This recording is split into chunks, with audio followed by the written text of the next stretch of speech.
Welcome to the podcast, Appetite for Distortion, episode number 305. My name is Brando, back from Baltimore. I like the bees. If you're watching on Zoom on our YouTube channel, I'm going to take advantage of the virtual background today. You know, if you do watch on YouTube, because it's fun. So I have kind of my bird's eye view of the Baltimore show, which was kind of high up, but not really considering the size of the arena, which we'll get into. But I want to introduce my cast of characters today as we review Baltimore. We talk about Hard Skool finally.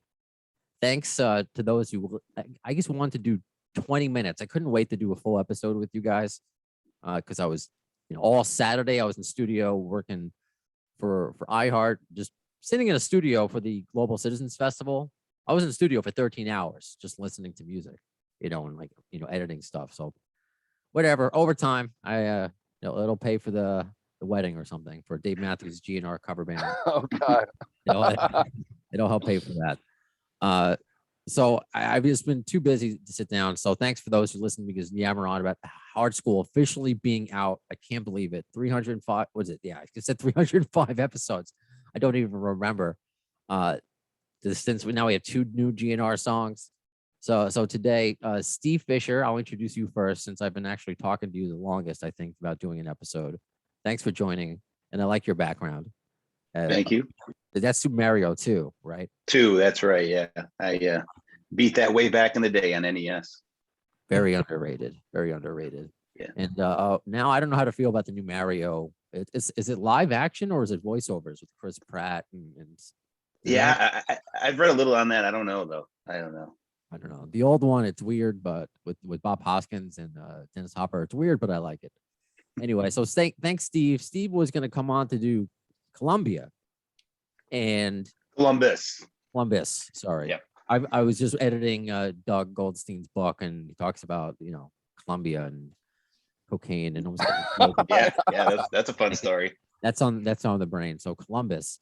So we went to Columbus, and I said to you, as we knew Hard Skool, and we'll talk about this, guys. It was rumored for the longest time, and how whatever incarnation, Jackie Chan, Checkmate, whatever. But we knew it was finally happening. I'm being sent links that it's not live yet, like Spotify. Here it's reserved. Here's this URL that's reserved. I don't understand how it works. So we know what's happening. And I said to Steve, if Hard Skool gets played, we'll figure it out. Didn't get played. I said, you know what? We'll figure it out. I'll involve you. Obviously, I've been involving fans however I can. Fan obsession, co-hosting, whatever. We'll figure it out. I'm the producer of it. What am I gonna tell my boss that I'm the guy? So thanks, Steve. I sorry you didn't experience Hard Skool live, but thanks for being a part of this.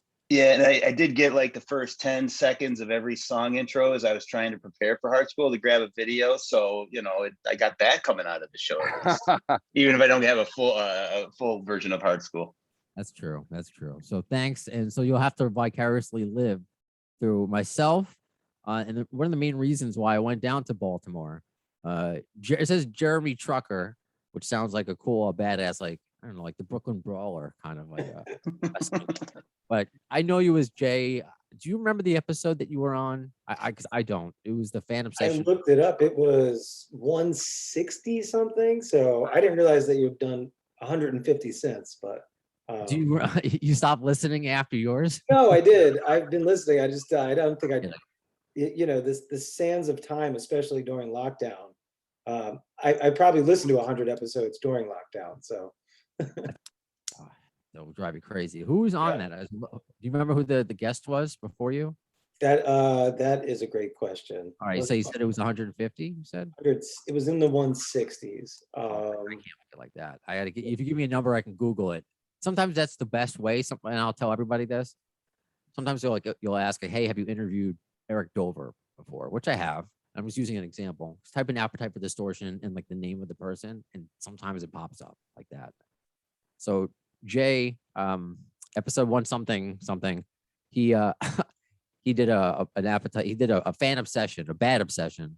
My take on bad obsession, fan obsession. So when I said I thought about going to Baltimore, tweeting about it on the show, kind of bummed I couldn't afford Atlantic City, bummed And I say this bummed where I've gone to New Jersey already. I went to Hershey Park, but I was still bummed I couldn't go to Wrigley Field to see them there. And I said, maybe Baltimore.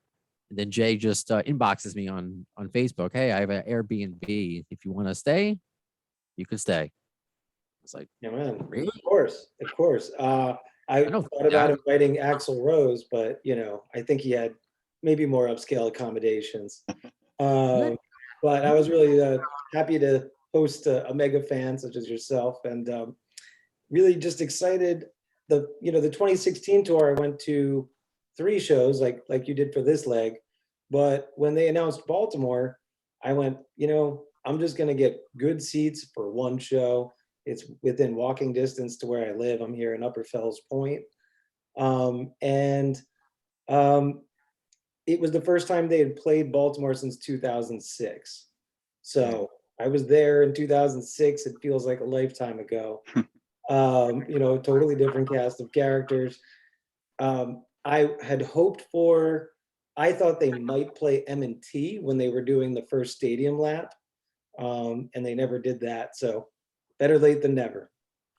And Jay was the perfect person, not just because the accommodations, but really just to kind of give me a guide of Baltimore. And when I told my fiance, who's now my Guns N' Roses buddy, who loves Absurd way too much. She loves singing Pussy Full of Maggots way too much. She was telling her her dad, who like lives in, this is just like me being real. Her dad, who has Parkinson's, and he's like there for the most part. And she's like, do you know Guns N' Roses has a new song talking about pussy full of maggots? What do you think about that? And I'm like, I'm getting embarrassed. You're like, why are you telling your dad this? I don't know. It was so weird. But she, as soon as I said like there's an Airbnb, and she's, Mrs. Lee, she loves to travel everywhere. She was down to do that. And 4 hours from where I am in Queens, and Mike, I'm going to acknowledge you. I will acknowledge you. Dude, it's totally up to you, man. Yeah. So just so people know, like, it's a podcast. If you're listening on just audio, you can't tell. But if you're watching on YouTube, I want to introduce Mike, who's this, fourth guy and we'll get to like your visit, like, how far you had to travel. You were telling us before off air, and you were one of the people that volunteered on Twitter, which I appreciate. But I gotta just pay respect to Jay, because it's not like he just offered me an Airbnb, which was very nice, by the way. Oh yeah, I saw the picture you posted, right? Like, yeah, Jay like hooked it up, man. He had like a photo of Axl and right? Yeah, That was pretty cool. that was a serious special hospitality. It doesn't even do it justice, because Jay, I didn't know how much of it was public. But then again, I think you have an Instagram. Oh yeah.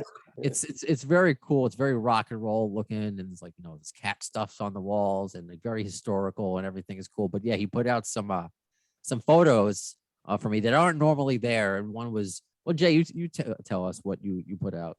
One was something I picked up in a vintage store in Vegas from, I think an Appetite tour with a backstage pass. Wow. And then the other was I just yoinked Axl's mugshot from '98, and I have that framed. So, and we do, it's a former bar that we converted. This part was the back office. It's now my office. But we converted it. And so there is a lot of like rock and roll stickers and bar stuff, but not usually. The Axl stuff is usually just my personal collection. But I thought Brando, of all people, would appreciate it, maybe even more. And I did. I don't know, it made me feel right at home right away. And before I will talk about the show, obviously, it was nice that, we went out to lunch, and, this part of Baltimore, because I hadn't experienced Baltimore since, and I told you this years ago when like Hamden Yards was new. Yeah. And I saw an Orioles Brewers game when the Brewers were still in the American League. So yeah, it was a while ago. So it was very cool. And you guys, I think we left around the same time, but we got to talk about, you know what, before we get to it, it was funny, the guy that came up to us during lunch, and Yeah. is what they said. Yeah. Before we go off on a rant, Mike, did you have when did you buy tickets? Because I was on the fence. Jay said he had it for a while. He wasn't sure. When did It was a long time. I mean, I think not every group of friends, but it's common. You have that one friend that is like the concert guy that gets the tickets, that waits in line. Brando, I think that's probably you for your friends. And my friend Andrew is that guy, right? Ever since we were like in high school, he'll always be like, dude, Guns N' Roses is playing. And I'm like, whatever, just let me know once you get the ticket, right? So I'm not even paying attention. And then I look at my calendar like, oh shit, I'm gonna see Guns N' Roses next week. So that was kind of my experience. And we can get into the show, but I was really surprised because, you know, I've seen them a bunch of times, and I kind of was expecting a similar show to what I saw when I saw them at FedEx Field, which is also in Maryland, but that's like where the Washington football team plays, which was basically the greatest hits set, right? And I think that's kind of what some of us were expecting, and it was like way more than that, right? So, Okay. pleasant surprise. And Steve, I want to ask you: is there any temptation to go to Baltimore after? There was, yeah, because I actually live in Seattle, Washington, and wow. yeah. So, but I lived in Columbus, Ohio, for a long time. This leg, they were coming to Portland, which, long story short, I just moved from. So I had a Portland pit ticket, and that was my plan. In the meantime, we moved, and so it was just getting, we were busy. So I had some friends that. And I can talk about this, but you know, some friends that are more casual fans. It was actually a lot of fun seeing a show through their eyes, because they just loved it, you know. And you forget, like, just hearing the songs that we've heard so much, but just, you know, them live, seeing them for the first time, is just, you know, they were overwhelmed. I mean, we went out to Waffle House till almost 2 a.m. after, because, you know, everybody was just having such a great time. But so yeah, I told them, you know, hey, this might be the show where this song, you know, Jackie Chan explained it all to them. So I did say after, like, hey, anybody want to go to Baltimore? But I was already on borrowed time flying from Seattle out to Ohio. I've married 3 kids, so it would have been, and you know, like, just like Columbus, you know, it wasn't a guarantee they were going to play it. So I wasn't, I didn't think it was a wise move. But yeah, I definitely did consider it. I respect that. I respect that you considered it, and I respect that you didn't do it because, yeah, you know. Yeah, I know. I mean, you're right. Relatively speaking, kids. I was close. It was right there, just east of Ohio, but yeah, made it back to Washington instead. And I said on the previous episode, just my 20-minute rant, that I watched a lot of that Columbus show just on Facebook from live streams, which I usually don't do. I like to think I use my time a little bit better than that, you know, to watch just. I mean, I appreciate people that do it, obviously, but it's obviously never the best feed. But you're waiting for this new song, and it didn't happen. And I mentioned it was kind of almost a letdown on a day that they released new music, but it was just so odd that there was no mention of it at all. So, you know, Mike and Jay and I, we were talking about this over lunch, and I want to know, I guess before we go off on it's because I don't want to forget talking about that waiter that came to us. Oh yeah. Like, did you expect? I put a polls out there. Did you expect it to happen? You know. Yeah, I did.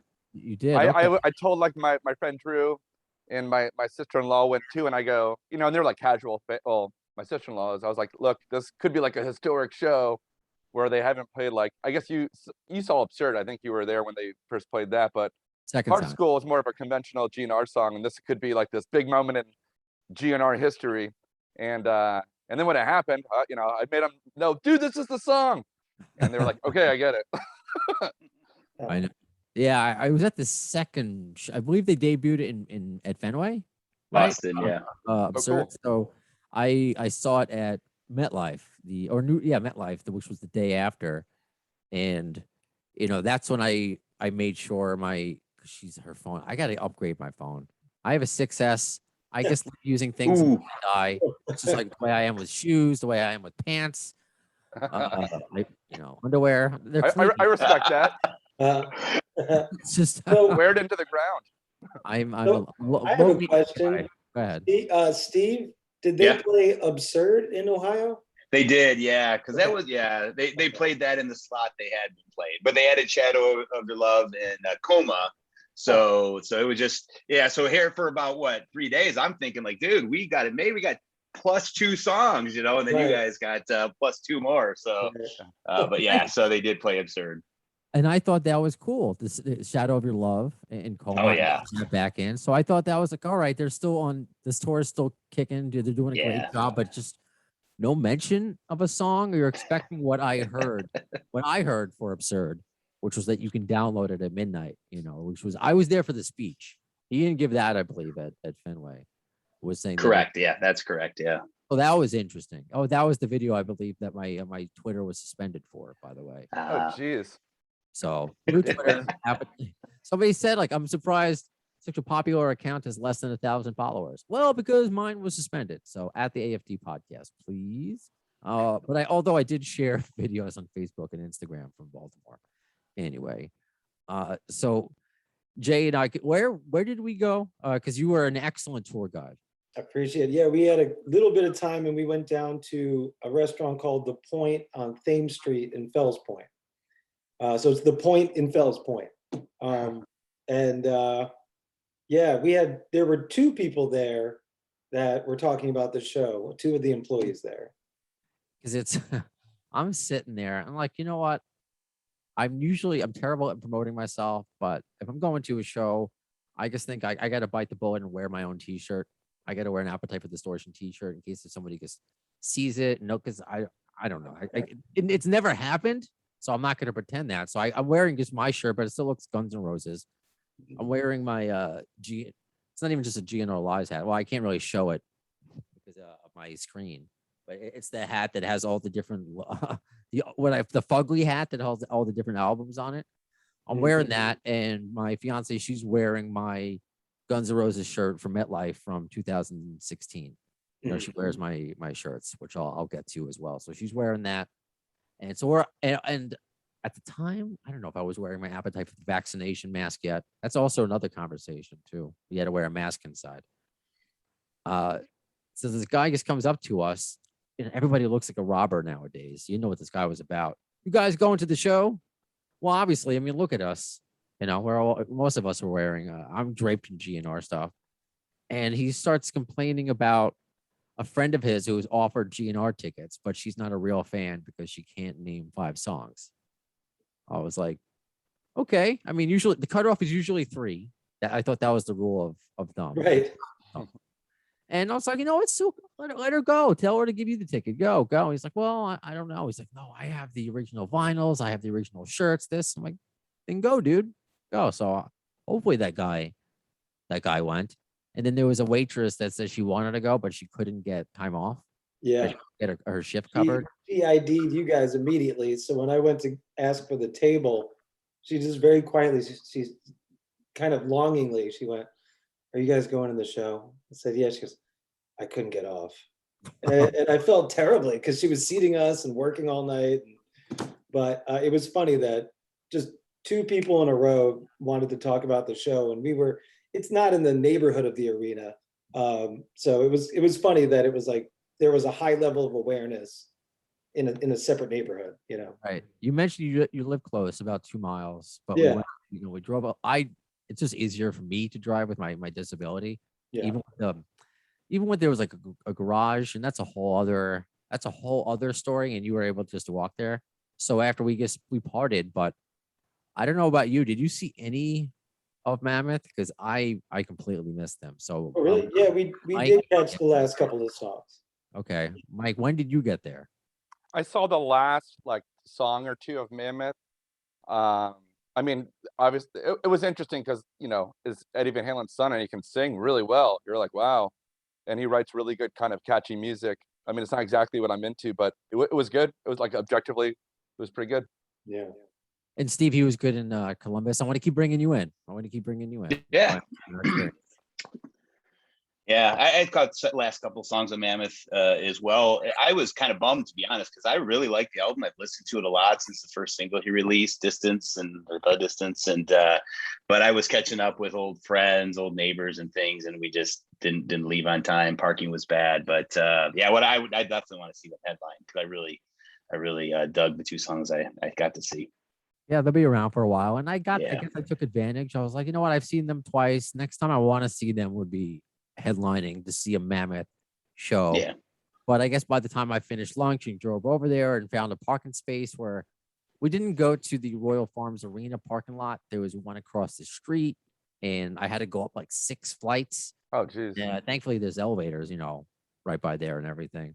But by the time I got there, and I'm sitting in my car, and there's a security guard by the elevator, making sure everybody has a mask when they come in. And Royal Farm, we tweeted it. Royal Farms Arena did put out like instructions as far as what to do.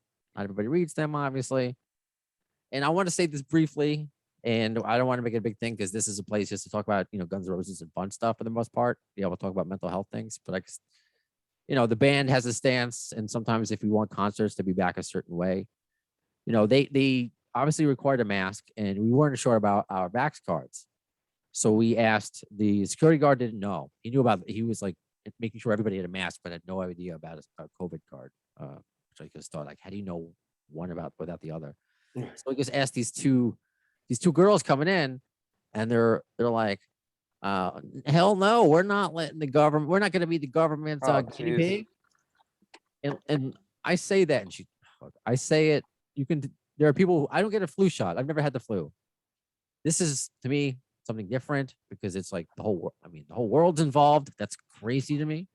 But it needs to be said, and hopefully everybody understands that nothing has ever been tested more than the COVID vaccine, because they've never had more volunteers in the history of the world in any sort of illness.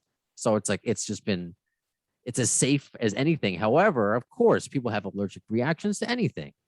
I always worry, Jeremy, about getting like a burger in Baltimore that I might want to, go to the bathroom in the middle. I think about these things. I get a sensitive stomach.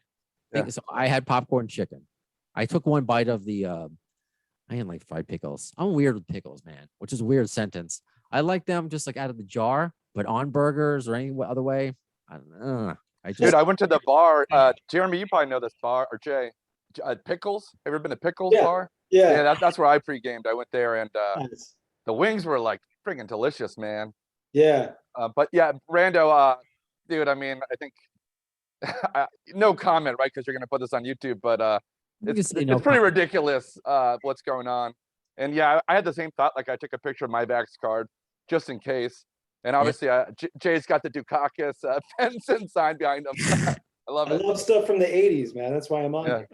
What do you say? You are no John Kennedy. I don't remember that debate. Yeah, that's right. Never forget Dan Quayle, 88, man. But we talk about everything on this show. See, Brando was safe with his lunch. He didn't order anything with the phrase Chesapeake, because I would have told him that is cream and cheese and crab. And it would have been dangerous before a 3.5 hour show. But the safe route. I got a weird stomach, man. So I take that into account. I really Brando. So I'm a half Jew, and I think that's where it comes from, man. The Ashkenazi Jew, we all have digestive problems. I think that's what it is. It has to be. There was a time, no pun intended. I thought I had COVID again. Like, I couldn't keep it. I was eating like saltines every day. It was just like my stomach was in knots. I didn't know what was going. I've been good for a while. So that's why I had sympathy to bring it back the Guns N' Roses, for Axl Rose, who battled through, who almost threw up a few times. What show? Do you remember what show? Chicago. Chicago, yeah. Thank you, guys. And Melissa Reese also, and I should have researched this also, but she put on her Instagram that she felt sick a few times, and that's something that can go around. Doesn't mean it's COVID. It is the season as we're going into the fall and everything like that, but they're obviously battling through it. But when you see them out and about, like as we're putting this, I'm going to put this out, guys, today. So as we're recording this, I don't know what day it is anymore. The 28th of September. Geez. Yesterday, Beta put out their. This is how sick I am. On the way home, this is what you think about on a 4-hour drive to and from Baltimore. What does Axl Rose do in his off time? You never see it. I'm like, dude, Lincoln Memorial, baby. Yeah. That's what he does. You know what? It was in a Politico, the Politico, the magazine. They put out a thing for lobbyists called Political Pro every day. And they even mentioned it in the newsletter of Politico. They said, super fan so-and-so said that Axl Rose was on the Lincoln Memorial, and linked to the Instagram with Axl. And I was, wow. I work downtown, so I was like, God damn it, I could have like walked over, but at 4 a.m. Is that what it said? Oh, is that when it was? Oh, I think so. I think that was. I would have gone out of bed. I read that. Crazy. Yeah. And he was And wearing he's wearing some nice Air Jordan 1s. I'm a bit of a sneaker. Oh, head, really? I So didn't notice yeah, that. yeah. That's In cool. fact, he inspired a recent purchase of mine. These were different ones in the DC pictures. I wanted to go back and research them. Oh, right on. I gotta find that. That's hilarious. Yeah, it's on Beta's Instagram and her stories, and it's cool. You see them sightseeing, and Yeah. his family, and her and him, like, it's a cute little picture. That's how I look at it. You're like, he's a real person. He's not just like this Greek myth, I know. Right. And they take a far away photo of him looking up at the Gettysburg Address. Yeah. Wow. And Song ideas. am I the only one that thought he's looking at that and going, "What's so simple about war anyway?" Come on.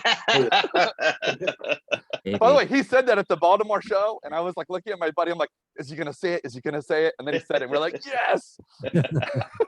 And he had a nice little emphasis on that too. I don't know, but he had a mask on. People were asking why he has a mask on. Those are the rules there. And when they had the Velveteers on, who opened for them in Colorado, when there was a member of Wolfgang's band that got ill and they had to fill in, they had to take their COVID test. So just, be smart.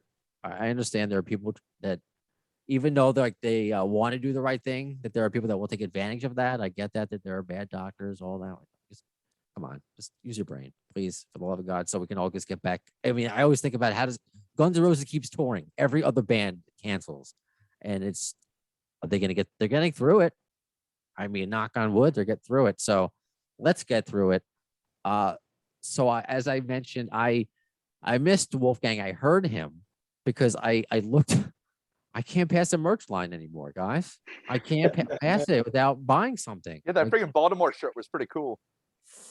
Okay, so I want to ask your opinion. When I got there were a lot of lithographs there. I chose not to get it. It was the like Edgar Allan Poe had a raven with the estranged lyrics. So did you get the lithograph, the shirts, guys? Either of you? I try to buy stuff, like if I'm gonna buy Guns N' Roses stuff. Although I'm a hypocrite, right? Because I'm wearing this. I bought this at like the Hammerstein Ballroom in 2006 or whatever. But I try to, anymore when I buy stuff, I just go to Amazon, because like so many times you'll buy stuff and then you'll get home and you're like, God damn it, I got the wrong size, or you'll have some issue. So okay, yeah, but the Baltimore shirt was badass.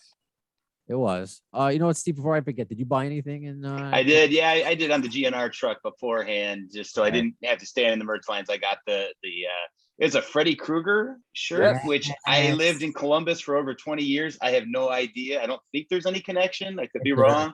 Yes, there is. There is. Okay, well then you educate me, Brando. But yes, I got that shirt. Oh wow! All right, so I want to say shout out to first of all, let me see if I can find him on Twitter. I got to respond to this one person. I try to respond to every person. This is from Ryan McGurk. That should be his real name. He said he's a huge GN'R fan, and he wants to know if anywhere you can get the Freddy Krueger themed shirt, the Ohio shirt. Yeah. Look at eBay, but they're going for like $300. Wow. Are you serious? Wow. Which it is, yeah. Dang. Dude, So, good investment, Steve. Yeah, maybe I should have bought two. I thought about it too, my man. So anyway, thanks for the content. I was at the Baltimore show last night. It was a badass show. So shout out to Ryan. And if you have one for sale, less than $300, hit him up. I'm sorry, bro. I don't know what else to tell you. That sucks. And that's what I told. I think was I talking to you, Jay, that you thought the lithographs were initially like $200?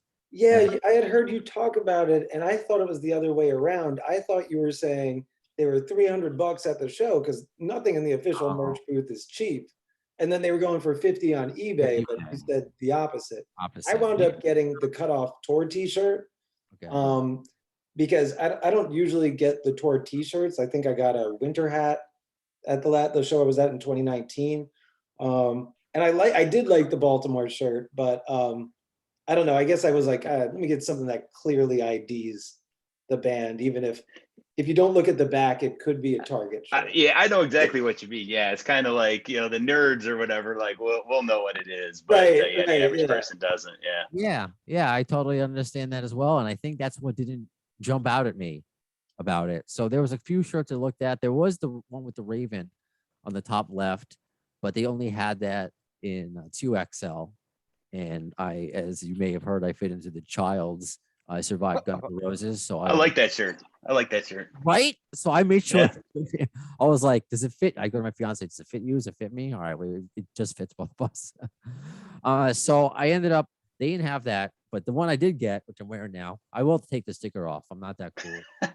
I just want to do it for the show, as I can't lift it up. It has the rose on it. There we go. Oh, And it's cool. World Tour. Yeah, cool. And in the back, as I turn away from the mic, it has a cross. Oh yeah, it's hard to miss that that's Guns N' Roses. It has a nice back because I'm like, no, Shauna goes, she's like, white. I'm like, I have like all my shirts are black. Yes.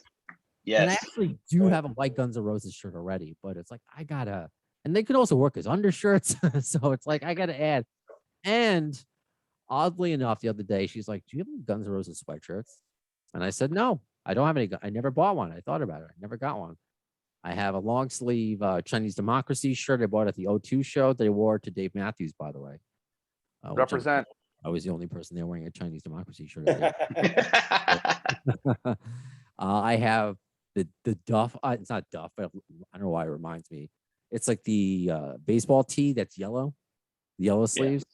That's it. I think that's it. So I looked at the sweatshirt there. It just has the regular bullet logo and it says World Tour and it says GN'R, on the side, was here maybe. I should have brought it out for show and tell, but I didn't want to get cat hair on it just yet. I've got the merch bus up now. Nice. That reminds me, I got to keep changing my vertical background. So which one should I get up? This will be my seat. I guess these will be my seats. With all the obstructed views. I want to give that. That's something else too. Old arena. I'm like, what's the cartoon? Was it Bugs Bunny or Rocco's Modern Life? It was one of them. I forget. I was at an obstructed baseball view. Anyway, so I see that and it's $100. I would never buy that. I would never buy it. But when she goes, that sleeve is fucking hot. I don't know what made me buy it. And I'm like, you know what? She's gonna wear it. I'm gonna wear it. I don't have one in general. And I bought it. And I swear, as soon as I got back, and I bought the white shirt, and that was it. I said, "God damn it, Axl! I keep giving you money." I said that out loud. Underneath my my appetite for vaccination mask, which you can see me wearing right now if you're watching on YouTube. So we get to our seats. We're high up. All the handicap seats were expensive. These were, I guess, as good. As soon as we walked out, the seats were right there. We were cool. Jay, tell me about your excursion before. We were on the floor. Pit was insanely expensive, and it's 2-for-1 deal with my wife and I. So I would have had to charge you for the Airbnb if I got those seats, and charge everyone else a hell of a lot more than I usually do. But that wasn't really an option. So we were in row Q on Duff's side generally. It was great because even though we have a crummy little arena that holds us back in a lot of ways, it's so small, it feels almost like a theater show, and I started getting a vibe when they started releasing new songs and then they didn't play it in Ohio. And I started thinking, Atlantic City's the go-to for the small venue. You expect to get something a little different, but I thought, this is not a 20,000 seater. This is a far cry from Madison Square Garden. Yeah. So this could be a very kind of fun show because it's so intimate. I didn't know other than, watching Steve's show and just being like, they don't even mention it, let alone play it, kind of being like, I'm not going to be that fan. I'm not going to complain like everybody else, but really, kind of thing. And I had the Baltimore tickets. I'm like, you know what? It's going to be a fun experience regardless of whether they do it, but I wasn't sure. I put up a poll. Are they going to play Hard Skool tonight? Yes, no. They're going to play Absurd twice. That was the third. I don't know. I respect the people that voted for that option. I had no idea. And we're listening to, bless her. She had no problem listening to GN'R the majority of the way. She actually suggested it. We're cruising. Everything is good. We get to our seats. And, it's funny. I hear right behind me. And again, guys, the majority of the fans are not us. You know, this is why I never think I'm as cool as you guys may think I say that I am, because most people don't. They don't know. They're asking this woman behind me. So, what are they going to play first? What do you think? The same song they've been playing for the last 6 fucking years. You know, or I tweet. Sorry to the guy who I fucked up his Twitter by accident. I liked and responded to one of his tweets that said Axl Rose should give up the name gunsnroses. There's no original members in it anymore.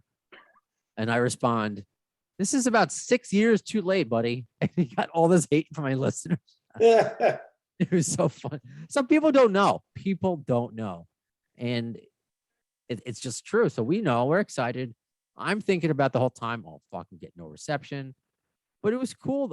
I knew kind of what to expect. Like, Jay, can you talk about the building a little bit and its history? Yeah, the building opened in something like, I think it was 1962. I moved to Baltimore. I'm from Jersey originally. Moved to Baltimore in 2005. It was already, you know, an ancient, dated arena at that point. The Baltimore Sun claimed that the architecture, to get really nerdy for a minute, was dated when the arena opened. So they have a lot of the posters, at least down on the ground level, of I think Elvis came through in the early 60s, or maybe on the comeback tour. You know, James Brown has played there. So there is a history. Dude, Jay, I saw the ice skating championships, amateur championships in like 1980, whatever. It was a Baltimore arena, right? I mean, yeah. If you live in the area, everyone's been in the Baltimore arena. Everyone's been, but you know, it's part of why they can't have serious talks about an NBA team, an NHL team. It's not a modern arena for a modern pro team. So what's the capacity? Did you say? For like a regular game, it's around 9,000. Okay, wow. Yeah, but I'm like a diehard Bullets fan, and I think when they play every once in a while. Well, they used to in the Baltimore arena. But yeah, it's I was surprised at how small it was. It'd been a while. I saw Lincoln Park there like years ago, but I hadn't been there in a while. And then I was like, man, GN'R is playing pretty small venue. I was surprised. Yeah. And I'm really surprised that, you know, the Baltimore market gets overlooked. You're down in Rockville, so DC gets everything. And then Philly, we're right in between the two. Smaller city, not the wealthiest of cities, our fair share of problems. So I thought, if anything, they'd do a stadium on the second go around. Like, and Metallica played M&T in 2017. Yeah. And I thought, well, okay, M&T's kind of back open in business for rock shows because it had been a long time for that. It was shocking, but you know, it wasn't on the 2020 list, and somehow they just threw it into the tour for this year. It was great.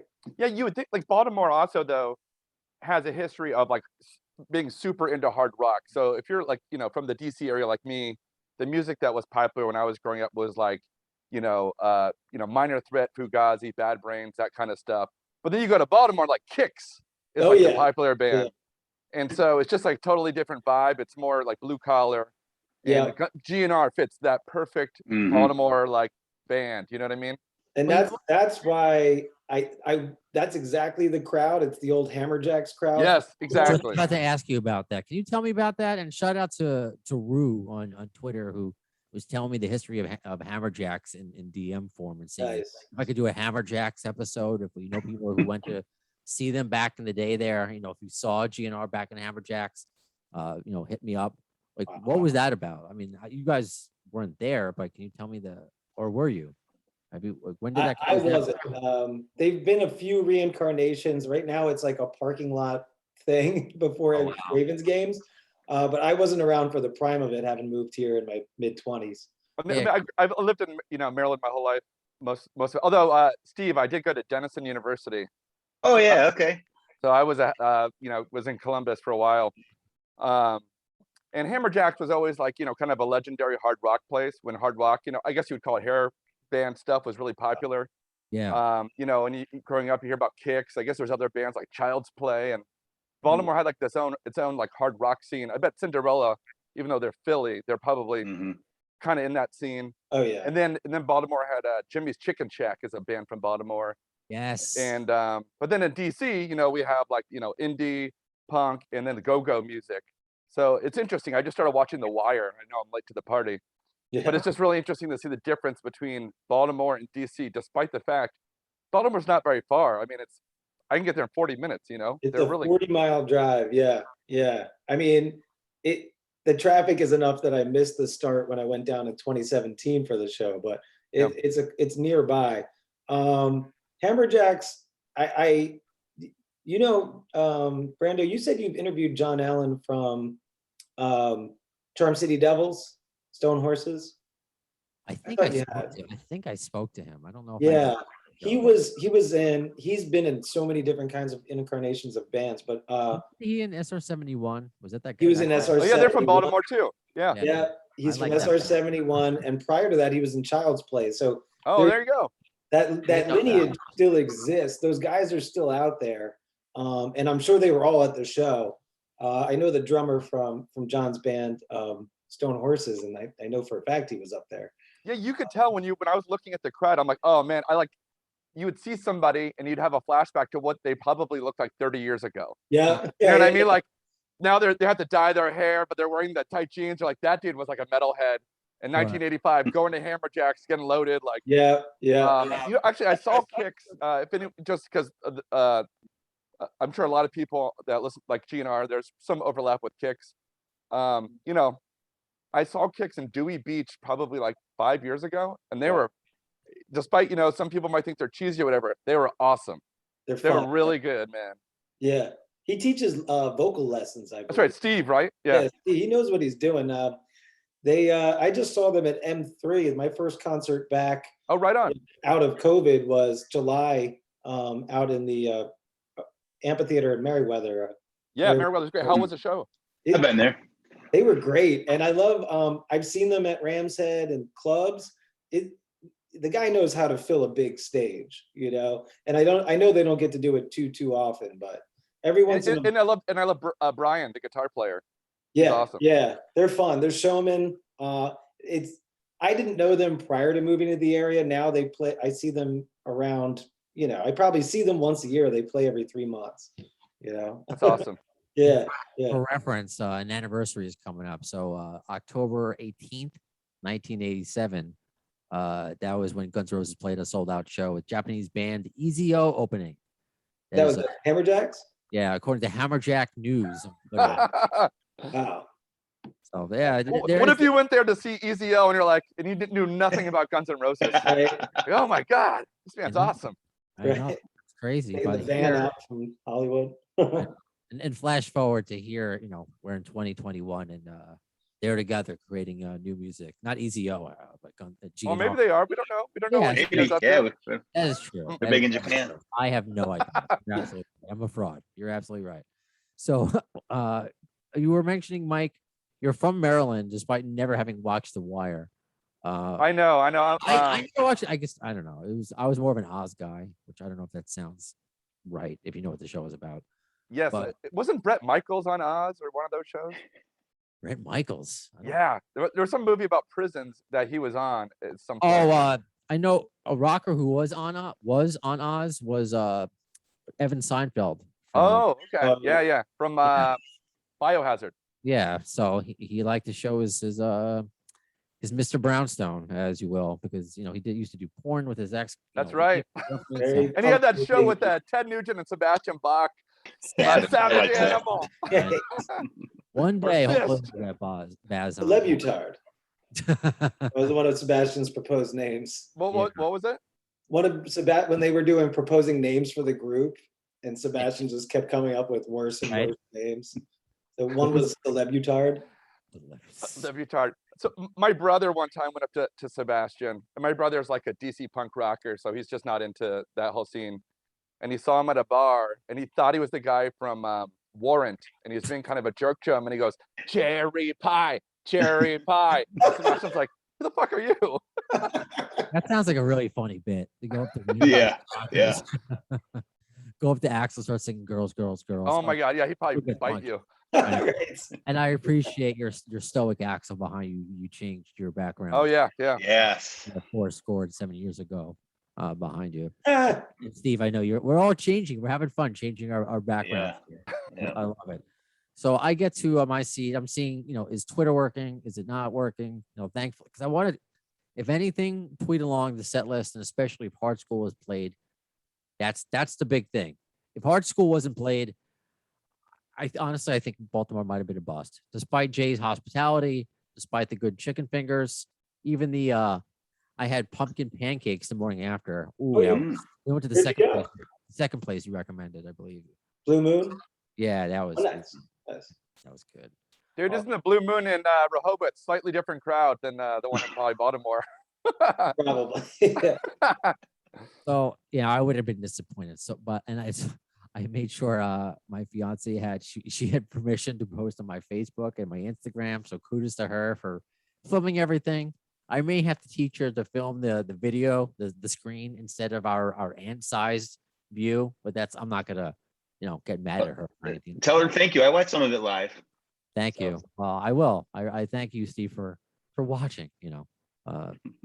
So we knew what It's So Easy was going to be. Did you all, I guess, have an expectation? So, Steve, were you following along, by the way, online? Are you one of those people that were following, Facebook Me for the Live? Baltimore show. That's what I mean. Were you trying? Yeah. I'd say more shows than not. I'm listening live to or watching live to at least some of it. This was one I was a little bit, but I so I didn't know. I didn't see Hard Skool live, but there's a YouTube video within, I don't know, 10, 15 minutes. So I was following, message boards, and of course then blew up once that happened. Seeing if you're as crazy as me, if you did the same thing for my show as I did for yours. Yeah. Mike, I'm usually, it's so fun, man. It's right. great. And Mike, you expected it. There was no doubt in your mind it was going to happen. I thought they were going to play a greatest hits set, and then they would play Hard Skool and Absurd. But like, I'm not like, I'm a huge fan, but like, I'm not looking at the set list or any of that stuff, right? So I didn't really have, aside from that, have many expectations. And one thing I thought was really smart about the show, and I'm sure you'll get to the set list, but that he didn't play like the songs that are really high in register early on, which is smart, right? Like he kicked it off with like It's So Easy, Brownstone, a bunch of songs that were in kind of the lower middle voice. Because you've seen, I'm sure we've all seen him where he comes out and they try to do Welcome to the Jungle is the second song or whatever. And that's like he's 60 years old trying to hit those notes with the rasp.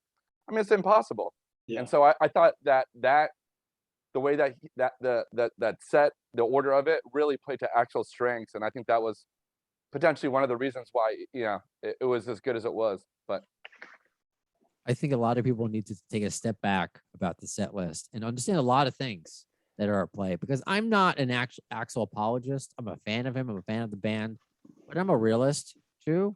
I am, and I think if anything, I try to like understand, if there is a bad performance or a frustration. I'm with you. I have been there. Like I talked about the Hershey show where he battled through sound issues, like things like that. I don't get upset, or say, it drives me crazy that the vitriol that he gets and the band gets on social media. It's crazy. He's 60 years old. He's in great shape. He's singing his ass off. I don't know what people expect. Like you're almost better off becoming famous when you're like 40. Because if you become famous when you're like 25, like I used to have hair down to here, I had my ears pierced. I was like a little tan, and I was in good shape. I'm not that guy anymore. So if I became famous now, I could probably live up to it when I'm 60. But like Axl was this like waif, thin guy that was like gorgeous, supermodel looking dude, like 25. No one's gonna be like that unless they have tons of, procedures like Sylvester Stallone and takes human growth hormone. Axl he's great, and I just had to say that because it drives me crazy, and I try not to post anything negative on social. But there's a lot of times I want to tell people to fuck off, when they make fun of him. Where I get into correcting people is just when they spell it Axel, and I guess that's your one thing. The asterisk, just because that's not going to create a very like an argument that's going to go overly negative. That's just me. Like correcting them. Yeah. But I posted saying Axl isn't fat. Like he's not like that. He's absolutely lost weight. If you've watched over again. You also don't know why people gain weight. Maybe he's on medication. Maybe I think 100%. I don't know him at all, right? No, but I've always speculated exactly. that he's on antidepressants, and that's why everything's working and he's happy. And if that dude's happy, I'm happy because I'm just a fan of him. And Right. I don't That give a could be the shit what case. how heavy he is. Who cares? I know that could be the Yeah. case. That could not be the case. It's like it comes to we're in this position of speculating, and that's what you do as a sports fan. You try to fill in the gaps that you don't have the answer to. Exactly. Axl doesn't answer, but when I hear from Doug Goldstein, and I don't know Axl's routine now, but during his tenure, his a vocal prep was 4 hours. Yeah. So I mean, when people Crazy. say, "Oh, he's got to practice, he's got to this," he knows what he needs to do. Yeah. So that's how I look at it. And the set list is shaped, as I love sports analogies, kind of like a baseball lineup. Totally. And he It's- picks his moments, right? He hard. picks his moments. He's not singing that raspy voice the whole set. He cannot do that. He did it for AC/DC for some reason. I think because they're shorter songs and it's a short Could be. set, I think But that's like in this set that we saw in Baltimore, he picked his moments to use that. And he can do it when he wants Yeah. to. And when he's not doing that, he's using, probably It's the classically muscle, trained dude. falsetto. think about that. As football starting, how many teams get off to a slow start that have to you can only have so many pre-games. Or you can't run in Scrimmages. an NBA game as fast as you can the whole game. You're like taking little breaks You and can't do working up that. and Yeah. Live is the only way sometimes to work out the kinks and to figure shit out. So it was really interesting. And Steve, I don't know if you were watching at this time, and Jeremy, you can tell me your visual of it, and same thing with you, Mike. It happened during Welcome to the Jungle. The beginning of the show was very, as we know, if you follow the set list, very standard. He sounded great. He did. That needs to be mentioned. Nothing was off. I think his welcome is strong. Everything is great. But he's having some issues with his ear monitor. And you see a couple guys come out. He steps kind of towards backstage, maybe to the back of the stage a little bit, but he's still visible, singing into the mic. He's still singing. And a couple guys are messing with his battery pack, messing with his ear. And then he kind of just waves them off. And then all of a sudden he takes his ear monitors out and launches it to the side and waves his hand, no, to say no. Like almost the guy safe. He's like, no more. And I'm like, whoa, that is some scary shit to be on the opposite end of that. Yeah. He finished the song without missing a beat, a lyric, Yeah. anything like that. I did see that, and it was interesting. I was a nerdy stage crew guy in high school, and I was like, oh man, that is a tough gig right there, because I just saw him run to the back. I didn't even realize that he was physically carrying a battery pack, and I didn't catch him throwing the earpiece or anything, but I caught them messing with the pack on his back, and I was like, that seems like a really rough gig. And the other thing is, so my wife thought, she goes, oh, do you think he's doing yoga with Duff? Because it was lighter than we had seen him in a while, certainly since I'd seen him in 2006. And the other side of the coin is, we went to Aerosmith in 2019. I've seen another band that, Aerosmith, Faith No More, Guns-N' Roses. That's my Mount Rushmore from since I was a little kid. And so Steven Tyler is like 130 pounds. I read a little bit about it. He eats like 4 ounces of salmon and a handful of rice for dinner. And that's scary and weird to see too. So, on the other end of the things, it's like, you don't want him to be 125 pounds at 60 years old. No, you don't. yeah. And all the surgery that Steven's had, right? Yeah, it's crazy stuff. I mean, some people are naturally like that. It was, look, my fiance, most women hate me because I can eat anything. And I've weighed it the same as since my bar mitzvah. Like, it just doesn't. I have a little bit of a cookie belly. I got, because I don't drink out of a beer belly, but I have a little bit of a cookie, sweet burger belly. But it's not much of anything. But some people just need to work harder to keep it off. And I've just noticed, if you go back, not even as far back as you mentioned, Jay, last time since you saw them, I feel like since I saw him at Hershey Park, it looks like the shirt has gotten looser on him. Mm-hmm. It's just got, it looks like just. By the way, if Axl ever watches this, he's like, you guys are fucking psychos. Oh, that's beyond. That's already beyond. That's we should get into. Axl, are you okay? I noticed, during the fourth song that you like. That's what these are deep dives, right? We're doing the deep dive. I know we are. Well, hey, But that's okay. Brando, I wanted to say about the, I think you'll appreciate this joke. So I'm at the show you guys are at, and he's having the monitor issues, and I see him throw, and I lean over to my friend and I go, Yeah. Thanks to the lame ass security, I'm going home. I was like, a few years ago, that's what would have happened. You know what I mean? yeah. So you did see it. So what was your reaction when you saw that? I thought what I like it was You gonna just be said. thanks to the lame ass security, I'm going home, throw the mic. But he like channeled it and he came out, and somebody on Twitter, I think Brando, you saw, made a comment of like how hard it is. They said it's like swimming with sharks when you don't have inner ear monitors. I imagine the stage just sounds crazy. Right. And so I thought, so he comes out. He did not, you're right, Brando. He did not miss a pitch. He was perfectly on key, and it fired him up. And it seemed like the rest of the night he was loose and he was into it and he was super engaged and present. And when you see Axl Rose and, you know, and he's so legendary and he's played so many shows, it's very easy for him to probably sleepwalk through a greatest hit set. But like to see him that engaged and present, like we did in Baltimore, I mean, he was there, right? He was in the moment. He was joking around.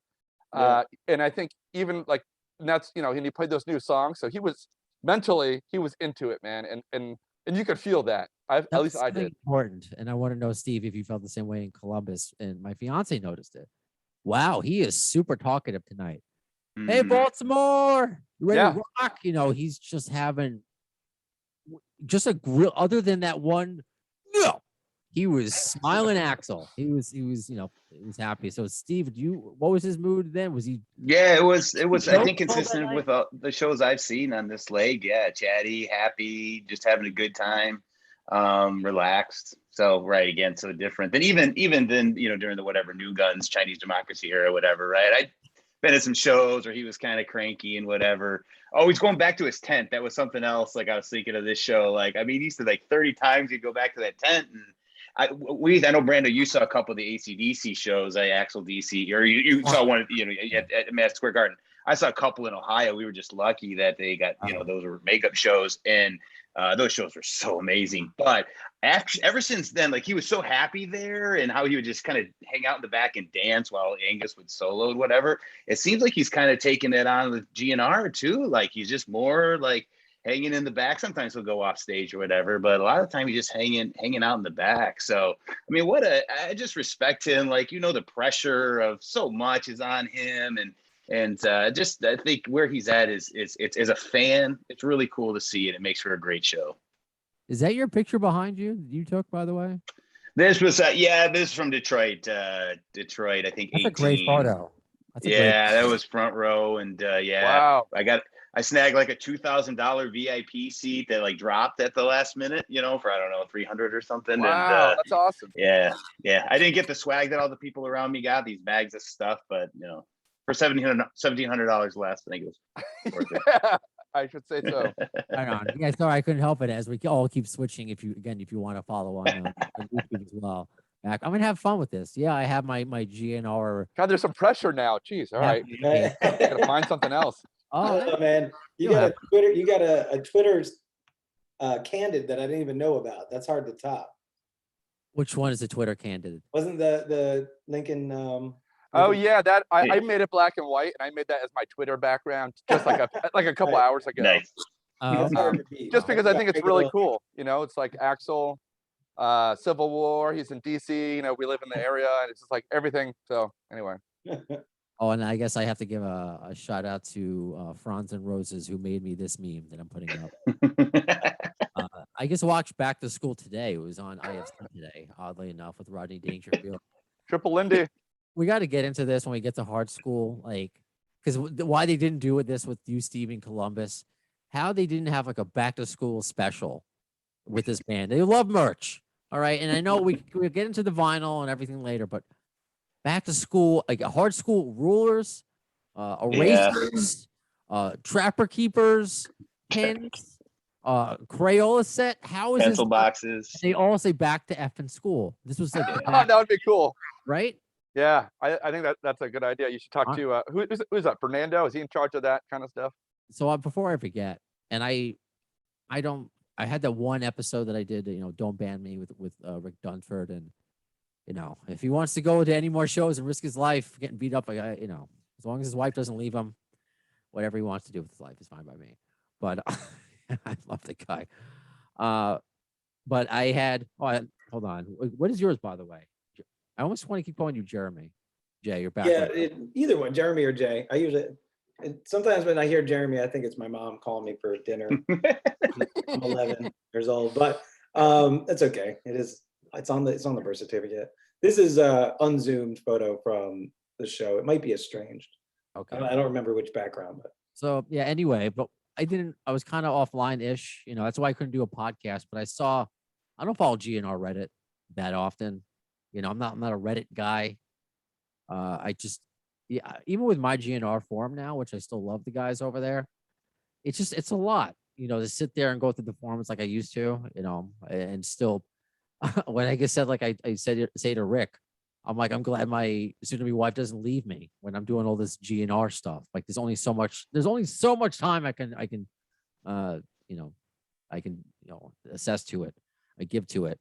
But somebody criticized Fernando's managing style, made a whole post about it, saying, "Is it time for them to step aside? Now they have new music." And Fernando responded to it, saying, "100% that's not going to happen." It was a nice, band's in a good mood. We're firing on all cylinders, all this stuff. And it was mainly, positive responses. And Fernando responded to a couple people, and I responded. At first, maybe a little frustration, being like, "Hey, do you mind cutting me some slack with the interview bands that I've talked about before? We'd love to talk to you off air." But I elaborated on that post, and just so everybody knows, it's just more of like, when you read that post, that is why I would want Fernando, or that's my approach, honestly, to all interviews. People have no idea what's going on behind the scenes, and to call for somebody's job when you really have no idea. We joke about merch, we joke about trucks, I'm joking about traffic keepers. I don't know what the dude does, like what Axl does behind the scenes. You just see what I'm sure you saw in Columbus, what we saw in Baltimore. That is a hard working band. Everything is firing at all cylinders, other than what we saw the earpiece. And what's interesting, to bring it back all around to the show, is that we heard Absurd. I'm trying to build this up, in a certain way, which is already, it's an hour. It's built up enough already. Now I got to change my background, since we're getting into Hard Skool, and this is like the whole point of everything. This is our life. Oh, here's another back to school Hard Skool. I forgot who made this for me. This is Ronnie Dangerfield with Hard Skool on the billboard, on the blackboard rather. So Absurd gets played, and obviously we're all waiting for it. My fiance, she knows she's got to take video. She knows I'm going to do my best on my shitty iPhone 6s, but she's going to take at least the quality sound of it all on her updated phone. And then there's a pause, and Axl starts talking about, perhaps you may have heard this song. It's on streaming platforms. We were going to play it earlier in the set, but I had a little snafu. So it makes you wonder when it would have been played. Yeah. And if ever, because you heard Absurd, and my fiance loves that song way too much. Pussy full of maggots. She loves it. And she doesn't like Coma, by the way. So she's a Dave Matthews fan. So figure that one out. So then maybe Dave will cover Absurd one day. Yeah. I almost shouted violin solo. I think I joked about that on Twitter. I said, should I shout Hard Skool at Dave Matthews at Jones Beach? Brando, one of my friends got kicked out of a Dave Matthews show. Same situation as you. His girlfriend really liked him. He hated them. And so he got really drunk, and he just kept yelling, "Dave, Dave!" And they kicked him out of the show, which I kind of respected. Was he kicked out of the relationship? I tried not to. No. I had a problem. I'm like, look, I'm sitting there just watching it. I can't rock out. I'm just like, this isn't my stuff. It's elevator music to me. Yeah. I tweeted this also, and I needed this Baltimore show to cleanse my palate. I keep mentioning my Twitter since I was suspended for sharing videos. It felt every Dave Matthews song feels like 5 songs happening at once, and that was for 2 hours. So it's like I'm hearing 5 songs at once for 2 hours. And I'm just trying not to pass out. Really, like I'm just. The question, Brando, is which band has a larger touring ensemble at this point? Definitely Dave. Definitely Dave. Okay. Yeah. Okay. Maybe the Chinese era of GNR. Oh, who knows? Maybe the Use Your Illusion era. I feel like Use Your Illusion. I feel like Right. Dave probably also has the higher ratio of khakis to sandals than GNR audience. Oh, as yeah. well. Oh yeah, that's a I'm feed in the sorry. sand crowd. I Hey, say can I ask you guys something on Hard Skool then? And I don't know, Brando, if you wanted to, build, going through this more, build up more. But did so we're nerds. We've been waiting for this moment, whatever. But like, what did you see with the regular, with the crowd overall? Like, were they just quiet, sitting on their hands, getting beers? What was the reaction? so nobody was quiet the whole show, and as I Okay. mentioned in other reviews, mentioning how we are the 5%, we are the 10%. Right. Exactly. When Sweet Child of Mine, as we know, the whole intro that Slash Right. does, I know it's coming. I'm like, holy shit, they're playing Sweet. Holy shit, they're playing Sweet Child of Mine. You're surprised by this? Right. And by the way, he's progressively, since I've seen Axl with Slash getting back together, Sweet Child, November Rain, he has sounded progressively better. Those are songs, just like with Hard Skool, which I'll talk about. It's weird to hear a song you're so used to hearing on a record live for the first time, because it's only gonna sound that way if you are full of shit. That's why very few bands do one take on a record. You have to do multiple takes. It's just, this is live. That's it. So that's also another point. Like, some people are like, Hard Skool sucked live. No, it didn't. It was their first time live. I was trying to shut up, by the way, and not sing along to it because I knew she was taping. And I also went on my Instagram to, just to I wanted to share it as legally or whatever, any way that I could, my experience. That's why I'm going, not just for myself, honestly, I'm going to share the experience with people who follow the podcast, with you guys, because this is where we get it out. I just bought more Guns N' Roses shit. I'm lucky that I have psychos like you guys out there. My fiance doesn't, that she's a nut job for Dave Matthews, so she gets it. And like I said, I apologize to her for not rocking out the same way to Dave Matthews as she does to GNR. She loves standing up. She loves rocking out. It's awesome. It really is. It's something else. I didn't expect that. And again, likes Hard Skool. I mean, likes Absurd, not Coma.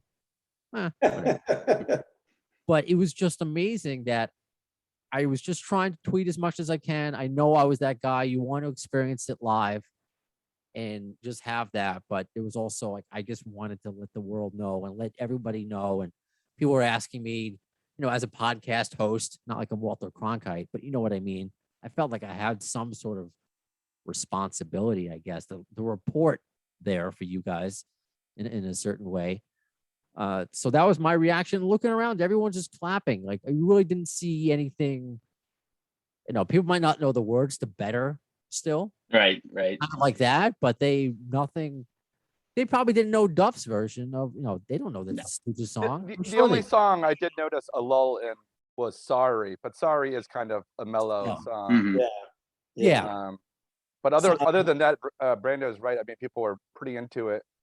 So I actually went to, Brando, don't kill me, I went to get a beer during Absurd, but I was like on the floor, so it was like I could still watch. Okay. And I was surprised at how good that song sounds live, right? I mean, it's like, it was rad. Yeah, it does. Yeah. And so then I get a beer, and then I'm walking towards, and then they start playing. He does an intro. I'm like, no way, they're gonna play Hard Skool. I knew it. And then that's when I got all excited. And one thing I want to mention, and you pointed this out, when you see Axl live, I think the iPhone or whatever doesn't pick up some of the depth of his voice, even when he's doing the falsetto. It's not the full rasp. When you're there live, he sounded pretty good, even if on like, you shouldn't. That's probably one of the reasons Axl's like, stop, don't film me and put it online, right? Because I want you to see me in person because I sound better, instead of internet warriors anonymous making fun of it.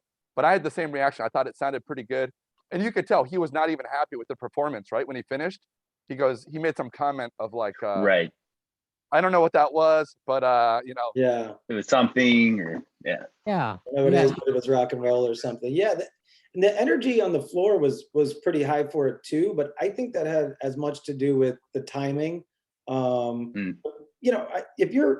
a lot of people on the floor were definitely the old Hammerjacks crowd, but I think if you're a first timer, and there were plenty, I mean, there was the guy next to me was He brought his 3 sons, or his son and their 2 friends. I don't know. They were very expensive seats for, this was like, they appeared to be around 9 or 10 years old, very young. And if you're a casual fan or you're a kid who's going with your dad or something, you're probably expecting an hour and a half. Oh yeah. So the first half, everyone's up. Everyone's like, yeah, it's Guns N' Roses. It's towards the back end that it starts to wane, you know? Yeah. And that's understandable. You know, like you were saying about Dave Matthews, if I'm going to a show just to humor a friend or a partner, and it goes for almost 4 hours or something. Hey man, I didn't know it was a football game. That was something else too, because I was calling him Alex for some reason. Axl, he acknowledged what a great crowd it was, and looking around, I would say 90%, 85% full. And again, this times of COVID, you know, there were, you know, a seat next to me that was empty. Some other, you know, not like full rows, not full sections really, but there were seats empty. But yes, I noticed that there were people leaving towards the end, and as it was getting closer to 11 o'clock, and it was just odd. I'm like, okay, is there a noise ordinance? Because you're GNR old days, it doesn't matter. You're like, they'll end when they end. But now you're expecting them to end. I'm like, is Night Train it? You know, as it's 11 o'clock. Okay, maybe it's 11, you know, 11:30.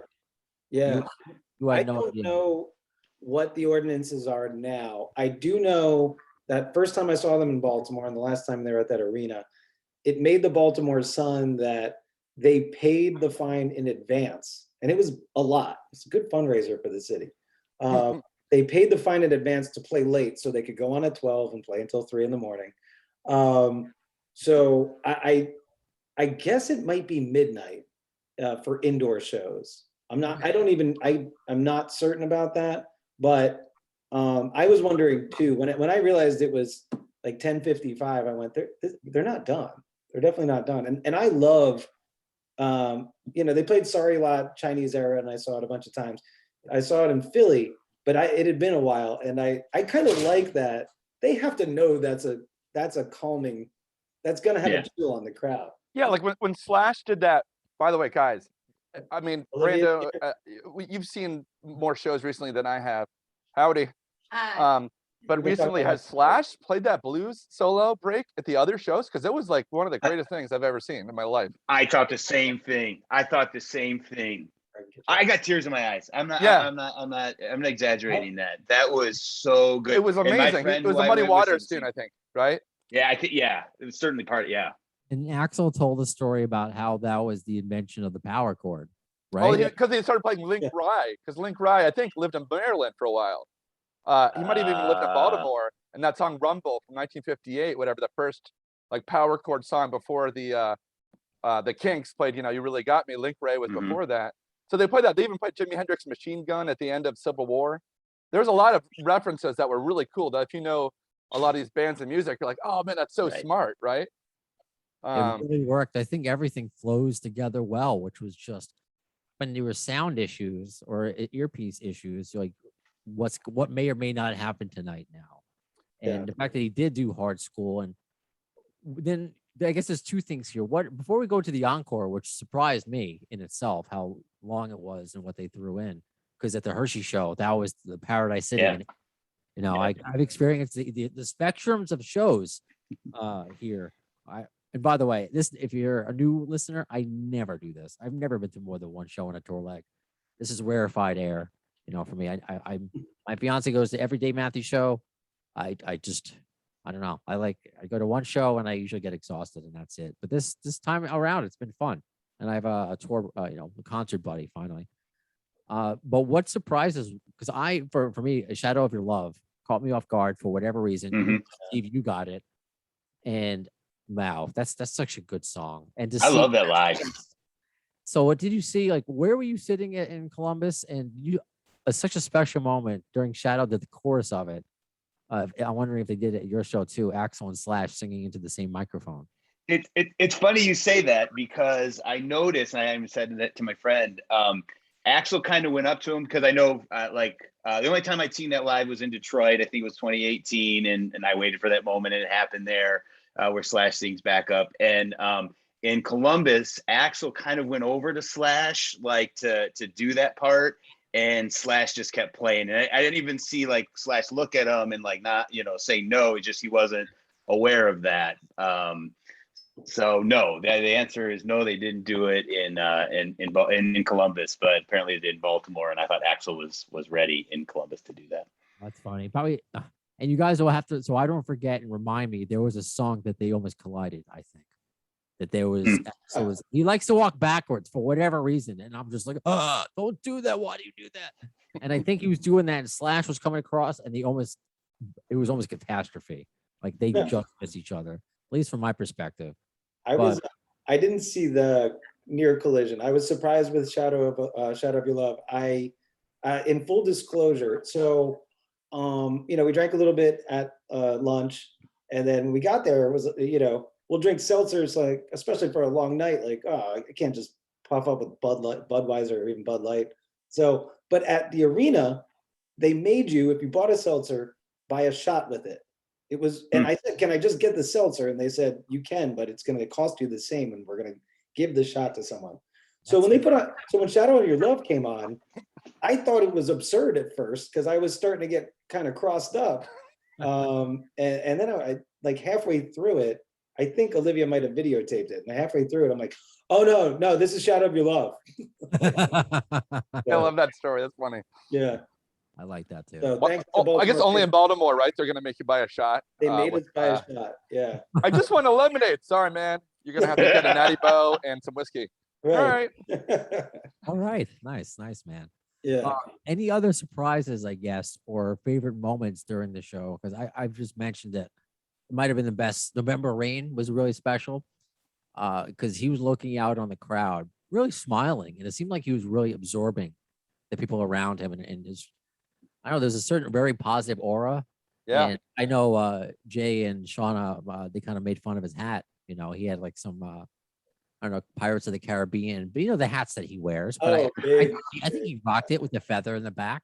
Yeah. But he was feeling November Rain.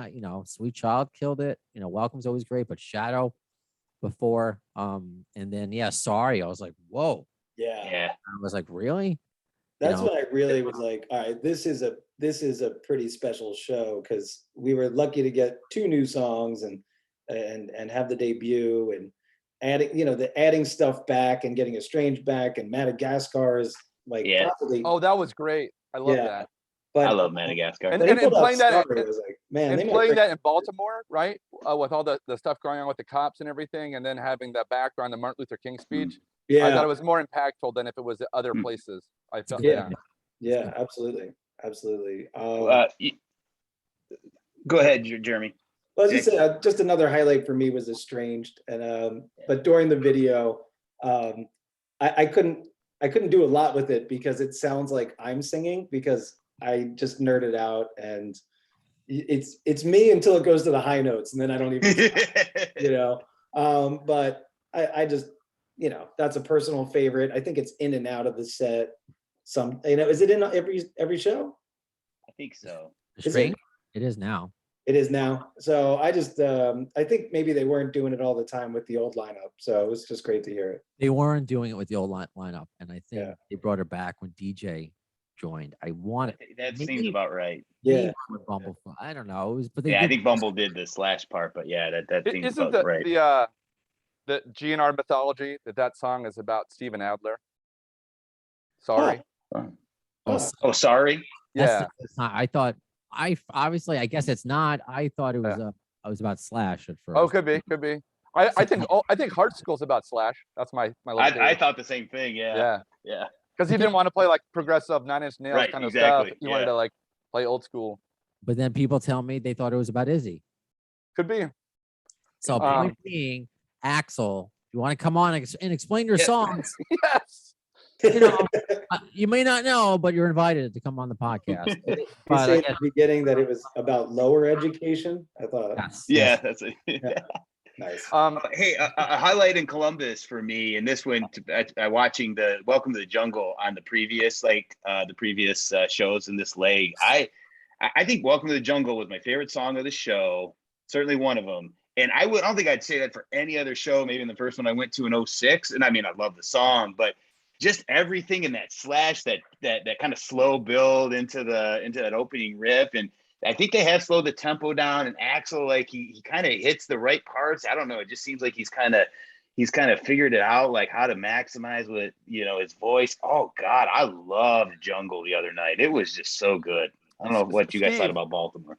I noticed that as well. Like it was much better when he played it than when it sounded at FedEx Field. It was noticeable. So I think you're onto something. So for me, a couple of the highlights that we didn't mention was, I thought Civil War, which is not my favorite song, was awesome. Yeah. They kicked the crap out of that song. And then I think as Steve, you and I agreed that Slash solo was like, I love it. I love you, Slash. And then the stuff that caught me off guard would be like at the end they played Night Train. Like that, to me, that's like a song you'd play in the first 5 songs. Like I'm like, what? They're playing Night Train now? Oh man, when is this show gonna end? This is crazy. But like you're not upset because it's so good, right? Right. And then they went into Don't Cry, which surprised me. And then yeah, man, it was epic show. Good for you for not watching the set list, because it's ruined for me. Because I don't have that willpower.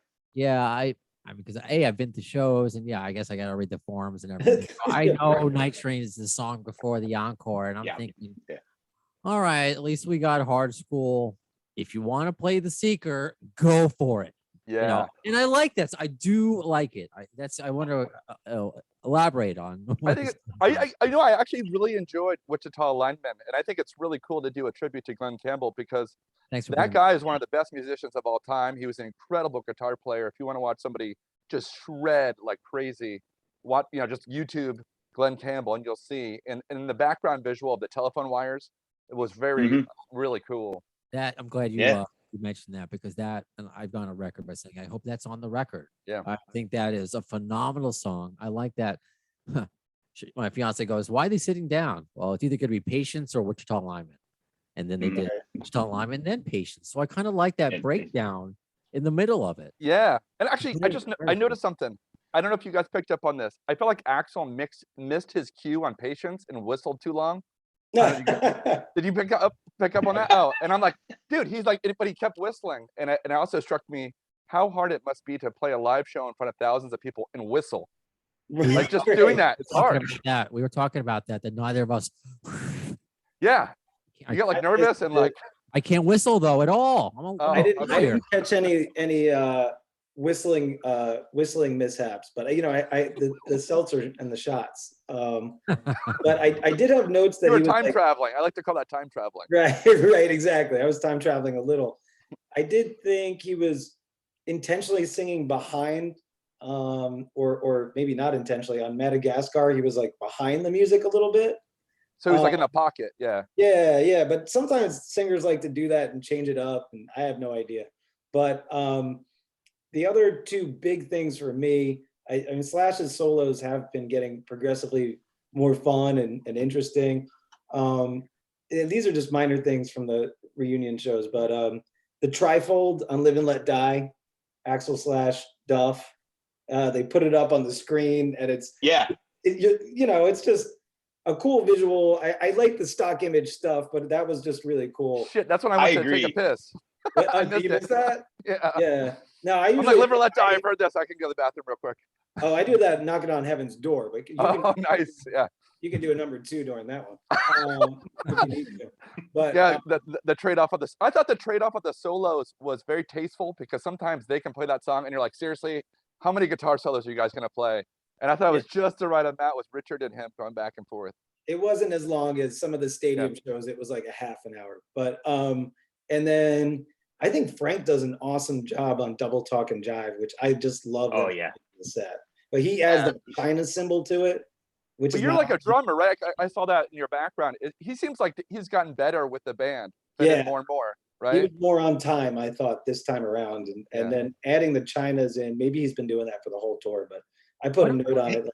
I've been listening to the album version. There's no China symbol on the album version, so it's cool. But shout out to Hey Jay, if you're a drummer, do you feel that Frank, since Duff has come back, has like I've read about that. Matt Sorum or somebody said something like Duff has been working, like when he's in a band, he'll take the drummer aside and he'll just like drill it.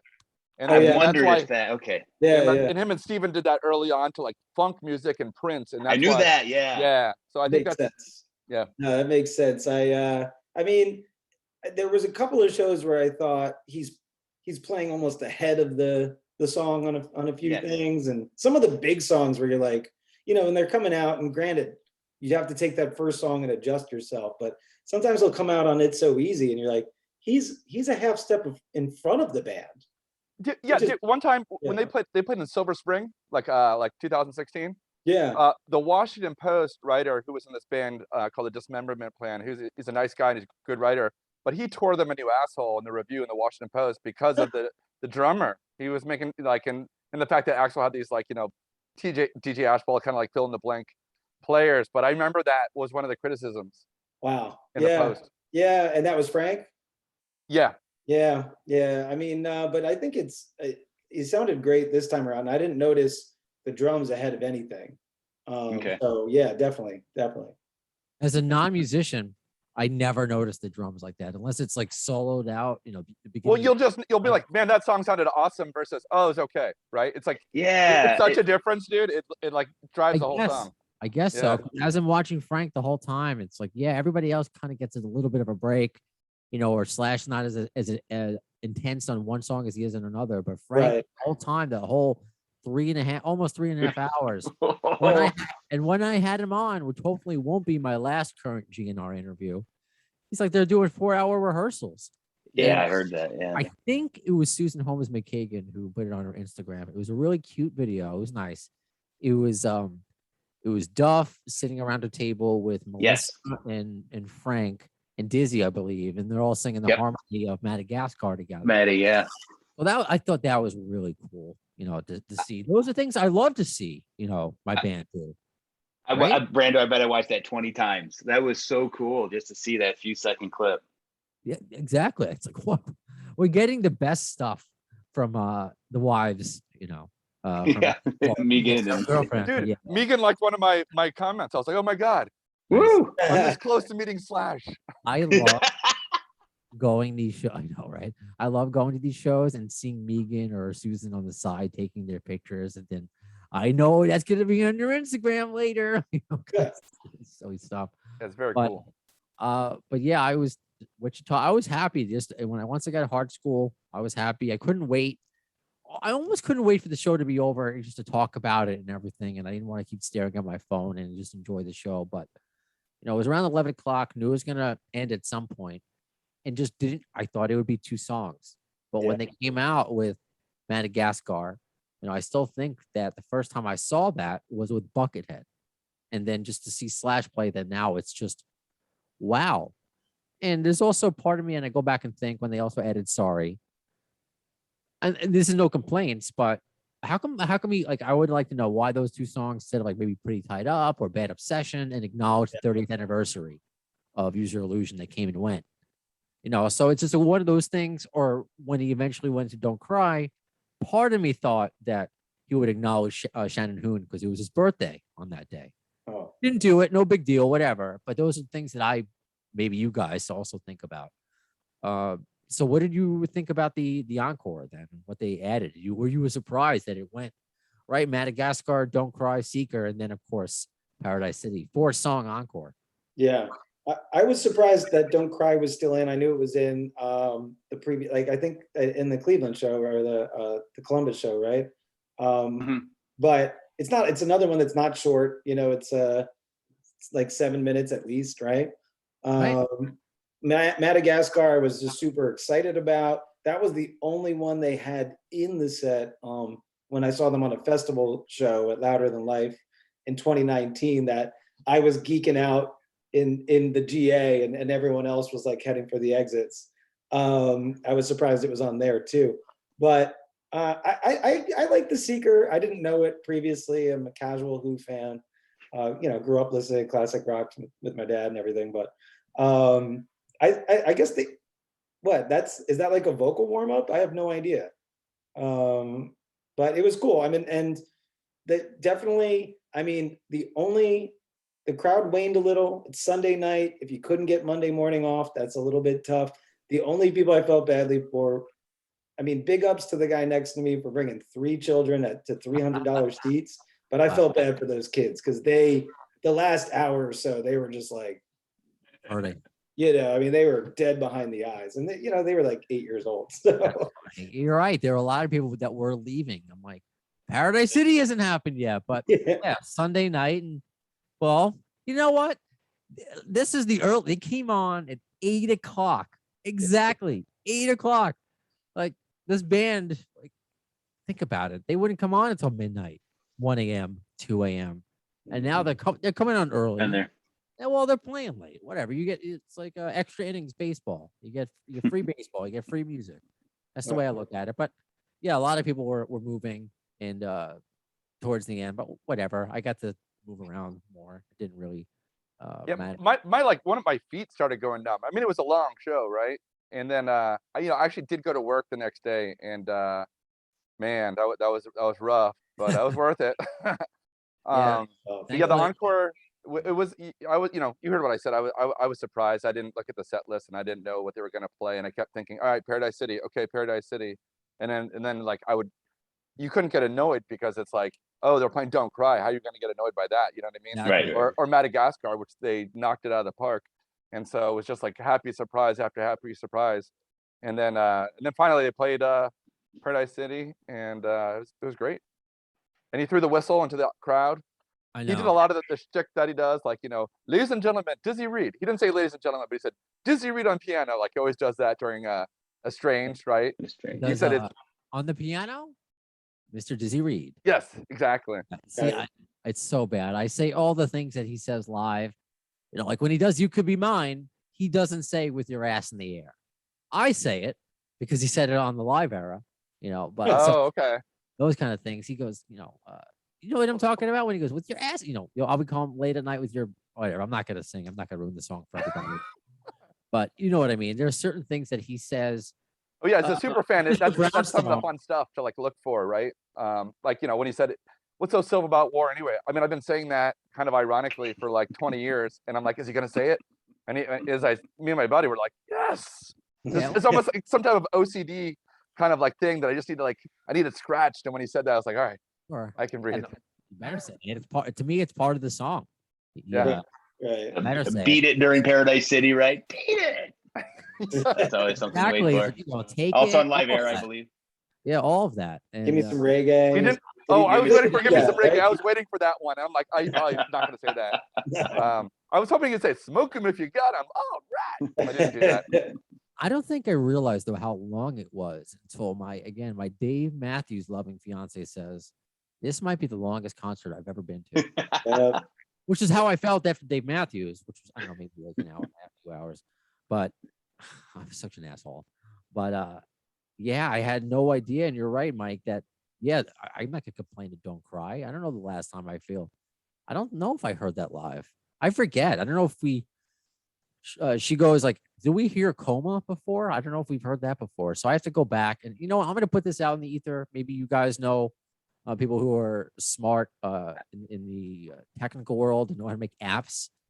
So there's an app for Dave Matthews fans that you put in a set list and I know there's setlist.com, but this will tell you very easily when the last song, what shows, when it was last played, Dave Matthews. the percentage that you've seen, how many songs has this song been played live. So if anyone can make that for Guns N' Roses, just give me a shout out. That'd be cool. I think we've all seen Coma live, right? They played that at in Las Vegas when I went, like the second show when they got back together. Yeah. I thought every show up until this leg it had been played, other than like the Troubadour and I don't know, maybe some odd shows like other odd shows, but. They probably didn't play it when he went to Austin. I think it was off the festival list. Oh, okay. Because the festival shows were an hour shorter. That's why. That's a good one to cut. It just occurred to me about one thing that this show seemed like. It seemed like this band was playing, and they were going to debut the new song, and then at some point they had this giant set list. And so often, right, they don't play all the stuff on the set list, and then someone takes a picture of it, and then you see it, and you're like, dude, why did they play that? They were just like, fuck it, we're going to play everything on the set list tonight. It was Yeah. like that No, all show, of it. right? Right. I was starting to think we were going to get pretty tied up at some point. I was like, Oh, is Hmm. that on the list at some point? it's a sound. They played at sound check sometimes. or Oh something. man, that'd be cool. Yeah. Yeah. That's But what I'm after now. See, that's what I know. I'm like, I have no real complaints, at all. It was amazing. It was kind of like I'm still kind of in awe that I saw Brando, all I like that. your screen. So yeah, if you're watching on Zoom right now, I've been every so often changing my background. And I don't know when this picture was taken. I don't know who these women are. I'm sure they're Axl's friends, but Axl's in the jacuzzi with two women around his arms. And They're classmates from the Hard Skool. yeah, and there's a little cameo from Tommy Stinson there. So Oh yeah, they're all hanging out. I see a third woman's legs, maybe. I don't know. I'm sure could they're be all. the model that took the jewelry, man. That might be evidence in a case. I remember that. Wasn't it like $100,000 worth or something? $100,000 worth of jewelry, stolen like when he passed out, whatever time that was. I didn't know about that. Hopefully not. Was No. that? Hopefully not. That's not one of these girls. No, I doubt it. But the nice thing, the other nice thing is being in town for the show. We know that Paradise City is the hard stop. It's the end of the set. And there, as much as it's like, that traces all the way back to probably the first show we saw. But when I was at MSG, I'm like, I got to go get the train. When I'm driving, Paradise City is my cue. I've seen it a billion times. I know, it's not one of the songs I'm just dying to hear. But when they were in town, I got to watch them throw stuff at the end. That was. oh, you nailed it. I see. That's the difference, right? So like, my friend could not leave fast enough. Right after that, after Paradise City was done, he's like, I'm like, where are you going, dude? And then I had to watch on Twitter. Was it Megan took the video of them like throwing pics and stuff, and I was like, damn, I would have liked to be there, but it's a school night, We were chilling, but it went for so long that Olivia thought like maybe there's something after this. I was like, no, there's nothing after this. I'm like, there shouldn't be. We did wait just to see, to watch them come out and bow, and just everybody. I mean, everybody loved it. I mean, people watch on as I posted some videos on Facebook, and there's a few. Most part it's positive comments, but a few people thinking, "Oh, he doesn't sound great." Go to the show. You weren't there. No one there is complaining. Everyone there is having such a good time, and it's all ages, whether it's the 3 8-year-olds, it's people that were at Hammerjacks back in the day.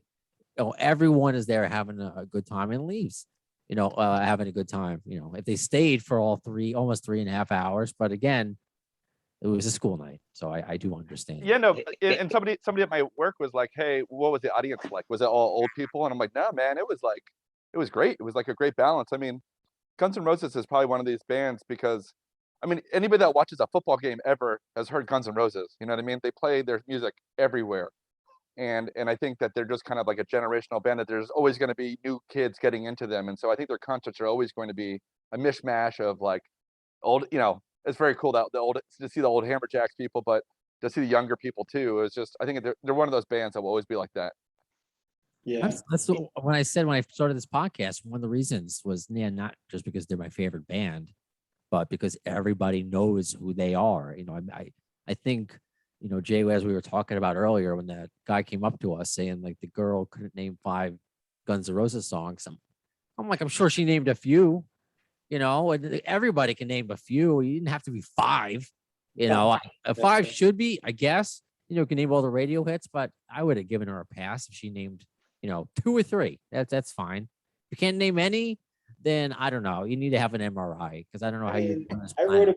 I wrote about baseball for years. Had it published, and I never made it past T-ball. So this gatekeeping, it's so outdated and kind of gross. Yeah. Man. Like as soon as he started talking, I kind of like backed away. So and I felt badly because I watched you kind of take the brunt of it with that guy. Well, Hey, in Columbus, I mentioned earlier, I went with 3 of my 3 good friends. Like we lived in this neighborhood for 10 years around the same block. So I know them well. One of them had seen them in 91. The other 2 had never seen them at all. And just getting to go to the show, I purposefully, when I sat where I could see them, like in front of me, between me and the stage. And just seeing how excited they were was wow. It made me realize, because I go to a lot of concerts, I'm sure all you guys do too, but GNR is different, right? It's just I'm nerding out. It's more intellectual, or I don't know how to say it. It's just so sometimes it's almost like it's almost like I don't enjoy it in a way. And just seeing them and the sheer fun they were having. One of them goes up to me afterward because he knows I've been a GNR fan forever. He's seen me, travel all over the place to see him, and he goes, I get it, Steve. I really get it. I can't believe that. And then someone goes, I can't go to bed. You want to go to Waffle House? So that's what we did, and we just talked about the show and everything. I mean, it was so good.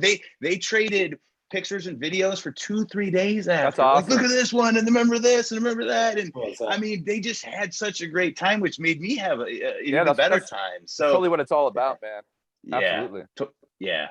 Nobody was complaining that Axl, didn't hit a specific note, or this was or wasn't on the set list, right? It was just a great time, which is why I liked them from '88, back in the beginning, and it was just kind of cool to see that with them. Let's talk about this, as this is obviously as that Baltimore was an extended show. This is an extended episode. Let's just talk about Hard Skool. The song itself came out. I talked about it by myself, on the previous episode, but that's not good enough. So I want to talk to you guys about it. Do you like it? What do you think? This was a rumored song for so many years that, was leaked, and it finally came out, and it's real. It's not something we had to get through our Rick Dunsford, her buddy. This is something that they actually, legally put out. So like with Guns N' Roses, I didn't follow any of the leak stuff. I respect that, like, as a musician, if you don't want people to listen to something, there's probably a reason for it, right? Mm-hmm. And so to me, Hard Skool is a completely new song, right? And so when I listen to it, I'm just listening to it like a normal person. I'm not like, oh my God, I like the version with Buckethead or whatever. Like, who gives a shit? But so when I heard it, I think it's a really good song. Like, I listened to it and I was kind of like trying to wrap my head around it. And then the second time I listened to it, the chorus, I got the earworm, right? The earworm, I got stuck in my head. And then I listened to it like 10 times in the day, And it's the chorus is great. And hearing Slash play with him again on something new. I mean, it's so stupid that they wasted all those years, you know what I mean? They're just, peanut butter and chocolate, those two guys. Anyway, I like it. It's great. Good song. Right on. Jay, what did you think about it? I know we spoke about it personally, but yeah, we did. Yeah, I mean, I don't listen to the unreleased stuff much. So I wasn't super familiar with Silkworms when Absurd came out, and it's dense, and it sounds like it kind of splits the difference between Chinese Democracy and like Down on the Farm, Spaghetti Incident stuff. Hard Skool sounds more Use Your Illusion, basically, or you could even see it on side 2 of Appetite. Or Shadow of Your Love, and that would be the other song, yeah. Yeah, exactly. Like that could have gone, those could have been slotted in somewhere after My Michelle or something like that. And I get that, that's really cool. It doesn't seem as dense, and maybe because I'm such a GNR nerd, I like the density because I'm going to spend the next 10 years listening to it, So I like them both. I get why people like Hard Skool more and think it's the better single, but I actually kind of prefer Absurd. That's on their official Facebook. That is overwhelmingly not the response, but What about you, Steve? How do you feel about Hard Skool? Yeah, I don't think I had the integrity of Mike and Jay here, because every leak I've listened to 100 times and all that kind of stuff. So was the last it was 18 or 19 when all those things leaked. I'd say Hard Skool was my favorite of all of the songs, and so was excited about it. And I liked the demo version that was there, and like this one too. I mean, you got a Duff intro added onto it, right? What song doesn't get better with a Duff intro? You got some Slash guitars, but I think it's just like Jay said, it is. I agree completely. It's an Illusions, maybe like a side 2 Appetite type song, and so yeah, I really like it. I think it's maybe someday I'll get to see it live, and miss my chance there, but I think it's got to be great live. It's just one of those songs that's going to be a lot of fun to see, and you know, maybe more, I don't know if mainstream is the right word, or more, you know, than absurd. So, but yeah, I like it, and hey, it's cool. It's cool to see our favorite band putting out new music. Yeah. It really is, and it is mainstream because they're playing at the station that I work at, Q1043. Okay. They play. I confirmed, like, I just didn't want to believe it almost. Oh, I mean, I wanted to believe that it was coming out, but I needed like every sort of confirmation I could get. So I asked my program director, so are we debuting Hard Skool tomorrow? Yep, midnight. Then every 2 hours after that, including your board op shift. I was like, oh, great. So Now, did you play Absurd, Brando? Did you play No. Absurd when it came out too? No. Okay. No. It's not a classic rock song, so that makes sense. Yeah. You know? It would be, yeah. I think the Pussy Full of Maggots might not be, you know, radio friendly. I don't know. I don't know if there's an edited version, you know, cats full of worms, you know. Daddy, what's Pussy Full of Maggots? Sit down, son. I know, but I mean, there are, you know, very dirty songs on the radio now, you know, just looking at any Cardi Wet B ass song. P, yeah. Yeah, exactly. So I mean, you can edit it, but it's if you don't know Guns N' Roses, the Chinese Democracy, Guns N' Roses, it is such a jarring song. It is like, what is this? You don't even take the time to listen to it. It's an experimental song, and it's cool, and it's kind of like it's like an art kind of thing, and which I do. Yeah. But it's also not like for, you know, it'd be like, I don't know, I can't think of a great example, but like, you know, something like 9 Inch Nails would do, or something that's not necessarily going to be on the radio, which is cool, right? I mean, Guns N' Roses purposely put out a song that was polarizing, and I think that's kind of like punk rock of them, like, you know, we don't care, here's the song. Yeah, I agree. Take it or leave it, asshole. You know, you want Sweet Child of Mine? Song in Screw you. 13 years, you know? Yeah. Between, you know, what was that, 2008 with Chinese Democracy. It would be really jarring to, if you weren't familiar with Chinese even, or, you know. There are people who still refuse to listen to Chinese. They think, you know, they say, oh, it's just an Axl album. Just listen to it. Just listen to it. And I think that, like, when I think about the band meeting they probably had, I think that, like, Axl was probably like, here, by the way, it was, as we were doing before, we're totally playing like game day quarterback, right? We have no idea. Right. But they're like, all right, here's all these songs that I've written and kind of put together since we kind of broke up. Pick out the ones that you like, and let's just give it a shot. And for whatever reason, I feel like Slash and Duff are like, dude, Absurd, man, Silkworms. You know, I'm totally on board. I got this part. And then same with Hard Skool. And I think that the fact that they chose those songs or are on board with them, you know, gives them credibility. And as a band, they made the decision to put that out, which I respect. And I think it's cool. And he, go ahead, Jay. But that was actually in works like during the early Chinese sessions, right? That Duff and Slash were still around for the Hard Skool first. Oh, really? Okay. Yeah. I think not Silkworms, but I think for Hard Skool. I'm not sure. I thought that was. Yeah, I think I read something like that too. It was like, yeah, that was like in between. Like 95 or 96 or something like that. It was like before Slash had like officially, you know, faxed in his resignation. But he was still wandering in occasionally, I guess. Yeah. That was the interesting thing. There was an old Howard Stern interview, because this is like where the name Jackie Chan came from. I guess when they were, you know, Slash and Duff hadn't left yet, but they were still obviously on the verge of breaking up. That they were going to work on a song for a Jackie Chan movie. And we're assuming that's what this is, because I'll borrow a phrase from Susan McKagan, the bits and bobs that have leaked over that. It sounds like what this became Hard Skool. And that being said, no matter how long ago this who cares? Song was formulated, the first ideas, who gives a shit? Seriously. It's out now, and this is the product now. Like, you don't have to say, like, yeah, it would be cool. Yeah, today, Axl, Slash, and Duff, after they visited the Lincoln Memorial, they're all playing, you know, Hungry Hungry Hippos together, and they're writing together, they're all holding hands, you know, in the very moment. But if there's old parts, this happens all the time, especially with this band. November Rain wasn't new. Yeah. Dry wasn't new when they were on The Illusion. So people like, there's too many articles that said this was a Chinese Democracy throwaway, or this was an old song. Wrong information. That's just not. They wanted the band to bubble together during quarantine. Maybe they did. Maybe they did. Yeah, could you imagine? I know, right? They're all the same TP together or something. Right.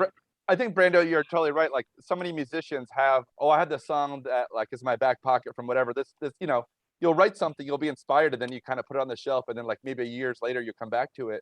It happens all the time. That's not like a new phenomenon. So to criticize a band for that, I think it's just stupid.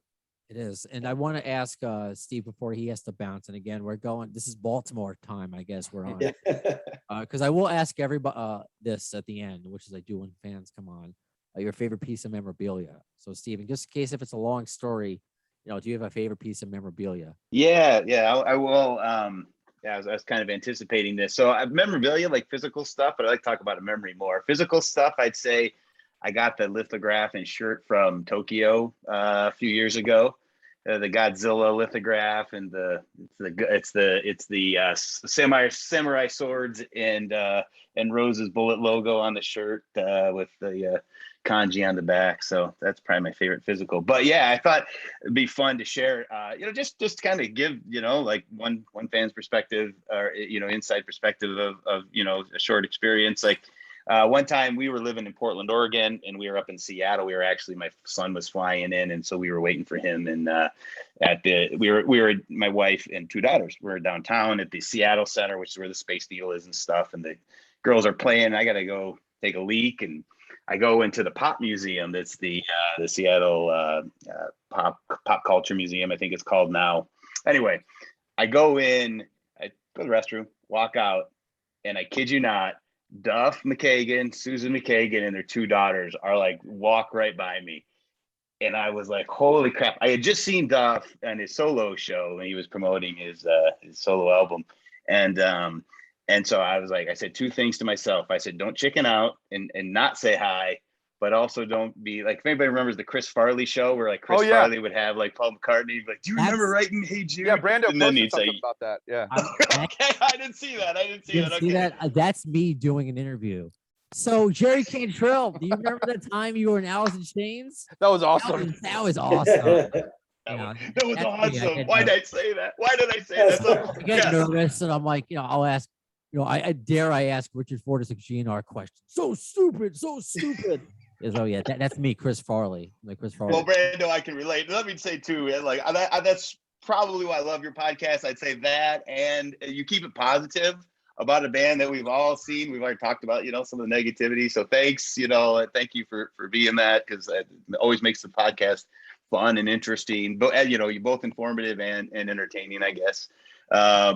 Anyway, to finish up my story, the part I wanted to say is, so I did go over and say hi, and both Duff and Susan were so cool. Like I probably was like a little too like, I want to say hi and then like beeline out of there, and Duff was like, hey, dude, because I said something like, I love music. You love GN'R music for so long, thanks so much. And like, I want to get out of here. He's like, hey, man. And like, so he talked about the show. I told him I just seen him in Portland. He's like, oh yeah, da da da da. And then because of Brando, because of the podcast, I knew Susan was from Ohio, and I knew she had. I think I knew she had a brother named Steve. Anyway, because she brought both those. Because Duff's like, oh, what are you doing in Portland? And I, work. Oh, where'd you move from? Ohio. Anyway. And then Susan says, I'm from Ohio, and my brother's name is Steve. What a great name! And I just, it was so cool. Like they wanted to talk to me and understand me, and probably don't want to, say, hey, tell me what the bass line is, Sweet Child of Mine. They probably, he's answered that question a million times. So I'm sure that's part of the reason too. But man, they were both so cool. Like I couldn't believe it. So last part of the story, I walk out and my wife's like, what took you so long? And I'm like, I show her my hand and I'm like, do I look like I'm shaking? And she goes, what happened? And I'm like, I just saw Duff McKagan. And I'm like, I talked to him, and she goes, did you get a picture? And I was like, no. And she's like, oh my God, I can't believe you didn't get it. And I'm like, I'm not gonna pull out I said, listen, the memory is all I need. I didn't need to pull out my cell phone camera. I agree with you, Steve. I totally agree with you. I would not get a picture either. Yeah, that's what I figured. Does Instagram really need another no-name person with a celebrity? I thought no. But anyway, that's my GN'R experience that I'll always. I love that story. That's really cool. That was and I really like that you knew that his wife was from Ohio, but you didn't say, I know you're from Ohio. That would have been a red flag. From Brando's podcast.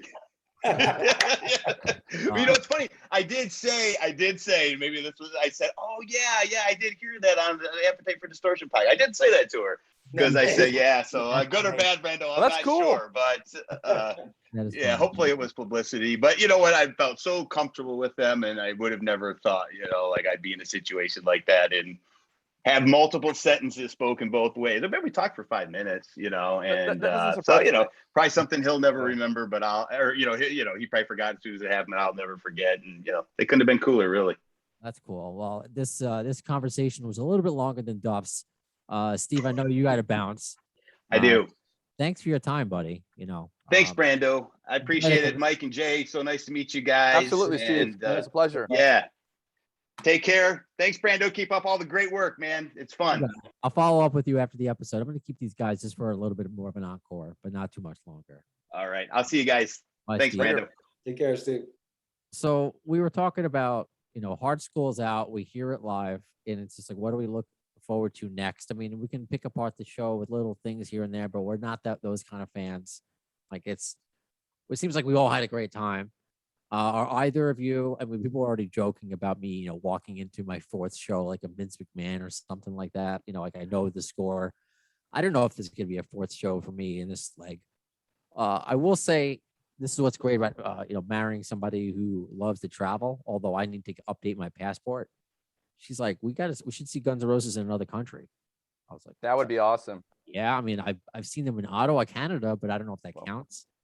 Particularly like South America or something would be. That's what I badass. told her. I've spoken to some fans from Brazil specifically. So just you look at those crowds. It just seems like an experience that I you can't get here in America. Like when Iron Maiden plays, don't they like sing the guitar parts? The crowd. Yeah. Yeah. It's crazy. So I want to experience that. So we'll see. I don't know. We'll see. But until then, I'll vicariously live through more fans doing review shows and things like that. But we got Hard Skool, so I'm satiated for a while. Yeah, I did 3 times on the 2016 lap, and then I felt like, and then I've done a decent amount of traveling around the country to see GN'R. So in 2017, we went out to Denver. I have a friend who's not too far from there. And so then, 2018, I think they played a few American shows. I didn't mess with it. And Olivia said, when are we going to Guns N' Roses again? And I was like, oh, I didn't know this was an annual thing. It's not a $20 club show, by the way. But, It's not Kicks. So I think, if they're playing the US, I'd like to get to one a year, but I would love to get to a European show or a South American show. I went to a festival in Kiev, Ukraine one year and saw 2017 or 2018 and saw Gorillas. And that was an awesome crowd.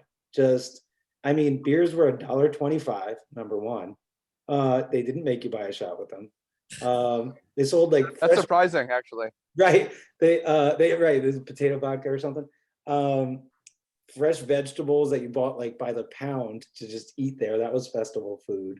And everyone was just so happy to have a festival. And I'd love to get out there and experience, to be able to experience those 2 things at once, But I think you're right. South America seems to have the most rabid fans. So. We'll see what happens. But I will say you, Jay, you enhanced my Baltimore experience. Awesome. We're not just providing a very, very cool living conditions. Even if you didn't GNR it up for me, it's a very cool place. I appreciate that. I appreciate it. And also, I got to give a shout out to his name is, I think it's Gary Nunn. He's a listener from Australia. He is the one who gave me a roll of Use Your Illusion promotional posters, and on the back it has the GNR group photo where Dizzy's in it. It has Rip in the back, Cool. that. So it's double-sided. So I gave that I was given a whole roll of it. What am I going to do with the whole roll? I have one already framed on my wall. So I think it was at the Jersey show. I gave it to a listener, Vinny, who met me at my car. like I'm a weirdo. Meet me at my car. And then Jeremy, I almost forgot. So but I gave him one of those posters from Gary, who he said he used to work at a Tower Records in the early 90s. So apparently those are promotional posters from 92 when they were Australia Use Your Illusion when it came out. And also, what was it? The AC/DC Ball Breaker? I forget. Yeah. Or was it Razor's Edge? Razor. Oh, Jailbreak. It's one. It was just it's an Angus Young It was poster. a Thunderstruck record, I feel It like. wasn't. Maybe it I'm wasn't wrong. It wasn't Thunderstruck. It was Yeah. Jailbreak or Ball Breaker, something with balls. So Right, something AC/DC, something with yeah, balls. so an Angus Young poster. So I mean, that's my payment. It gives you. I appreciate it, man. That's going up right under Dukakis Benson for sure. Sure. Very cool. Very cool. It was nice to meet you in person because I know I'm meeting a lot of fans like you, Mike, and I appreciate you reaching out on. You were one of the people that were following me on my new Twitter. You might have followed me on the old one as well. Oh yeah, I've been following you for a while, and yeah, no, I mean, when there's anything GNR related, I think I just look at I depend on you, and you, and so you're astute when you said that. You're like, I'm kind of am like the beat reporter for GNR. I kind of consider you that. So like, if something goes down, I'm like, what does Brando say? So you do have that role for a million people. So well, not a million people. I wish it was a million people. I do my best with that, considering I have no real connection to the band. I did put just like I put it out there. If Fernando ever wants to come on just to talk, they don't need me. They look how they release music. They just and it goes number one. Everybody loves it. Whatever they're doing, it's working. They don't need me. I was thinking about that, and I think sometimes like for Axl, it's better off in a lot of ways. Sometimes just saying nothing, because everything he says becomes news and it gets twisted, and you end up with I get that, but it also sucks because we're fans, and he is a really smart guy. He's very opinionated, and he's kind of a fascinating person, right? And so we all I'm sure each of us has gone through the YouTube wormhole of like watching Axl interviews, and he's just a fascinating guy, and I think he's had a very interesting and tough life in many regards, but he's somebody I really I'm obviously we're all like super fans of. And actually I was going to mention this randomly. So my brother's a sound engineer, and he used to know Richard a little bit back in the day, because Richard used to be a session musician in New York City. And I remember when Richard got into GNR, my brother, I'd be like, oh yeah, dude, I know that guy. That guy's really, I used to be kind of buddies with him. I'm like, what? Brando, I've no hookup anymore. That was years ago, but Richard apparently is like into the punk rock kind of. He's a cool dude. Yeah, no, Richard is. I mean, I know people who, being from New York, who know Richard, who know Frank. Yeah. I'm lucky to have gotten them both on. But again, that's just whether it's a miscommunication or I guess part of me gets it, even though I don't like it. Anything Axl would say or anything his band members may say, even though it's said with the best of intentions and nothing was wrong, there's clickbait that it gets out there, it gets twisted, and they don't need that. But then if you go on YouTube now, there's a couple of random interviews that are recent in like another country where he does like, I don't know, have you guys seen those videos? He's like in a conference room and he does like an interview, and you're like, why are you doing this one? Oh, that was the China exchange a few years ago. Yeah, no, but there's a more recent one, I feel like. Oh, I could be wrong. It might be old, but I want to hear about, one of my top 3 concert experiences was the Vegas residency. Oh yeah, that was fantastic. When people ask him about what he did in the 90s, after when they were gone, basically didn't exist, he said, I hung out on the Vegas Strip and by myself and watched people. And I want to hear more about that, because it did have like a hometown vibe for like that. It was just a good time, and they were calling stuff on the stage. But if I get my hands on any kind of lost footage, it's from that period, man. Like especially like, I was like in my 30s when I was going to those shows, and I'm like, you lost your 30s. What did you do during your 30s? And he's like this mythical guy, but I also think that works to his advantage, because you have people like us that are like so interested, and if we knew everything about him, we wouldn't have the same mystique. Right. We would be spending 2+ hours talking about yes, exactly. So let me wrap up with this, guys. Let me ask both of you, favorite piece of memorabilia. Mike, what is your favorite piece? So this buddy of mine, this is a long story. I'm friends with this guy. And his girlfriend's dad is now in Megadeth randomly. He's a bass player, but she knows Gilby Clarke's daughter. And so for like my birthday or Christmas or something, he gave me like the live era signed by Gilby, which was pretty cool, because it wasn't like I went looking for it. It just kind of randomly gave it to me, which was awesome. And then my favorite piece of like clothing is I went and saw Jay, you're a singer, big Aerosmith fan. Yeah. I wanted to see Slash so badly, his solo band, because I love the record Apocalyptic Love. I think it's a great record. Yeah. And that I had to join the Aerosmith fan club just to buy tickets because he was opening for them. Oh, So I wow. joined the fan club, not even caring about Aerosmith, went and saw them live, and they were fantastic. Yeah. Aerosmith is awesome live if you ever get the chance. Oh, I know they're insanely. Yeah. but anyway, I bought this shirt at the show. That's a white shirt of Slash playing, and it just says Slash, and it's badass, man. It's probably my favorite shirt. I got to be careful. It's white, you know, it's easy to stain. So Yes. I got to be careful with this one. You know, I got Absolutely. cat hair on it, but that's about it. See, white is good for cat hair. Black isn't. So it's a trade off. White stains, but whatever. Jay, I know I saw some of your stuff, but what's your favorite piece of memorabilia? Yeah, that's true. I don't know. I think it's true. Like, also I have the Use Your Illusions, the gun and the roses tattooed on my shoulder. That was my first tattoo. So that's probably pretty big. That's not like official memorabilia. And then I don't know, like I just think back to this was a band that when I was 7, I mean, I was young when it came out. That's why I didn't get to see them until 2002. I tried to get like my great grandmother into Appetite for Destruction. You know, I just being a child and having being one of those things that you hold on to. So what I do have here is this is not from Guns N' Roses because they weren't performing at the time, but this is me and 3 of my friends, and then we did a recreate at the reunion. Let me see if I get it up there. Right, so you and your buddies all wearing bandanas in your head. You're wearing a Guns N' Roses shirt. I see a buddy in a Yeah, I got the Guns N' Roses. there's a Camaro probably and- like off out of the picture. What's yeah, that? you guys look like I you're didn't gonna have be to. And then this is a recreate. It came in a little too closed up, but we When got was the first photo taken? What year? this is 2000. So this was probably at Motley Crue, actually, one of their It first. looked like it's that Motley Oh Crue. man, if you told me that was like 87, I would believe it. Yeah, Right? yeah, That's- yeah. I try to trick people like that. Like, man, you're aging well. I'm like, no, this is pictures from 2000.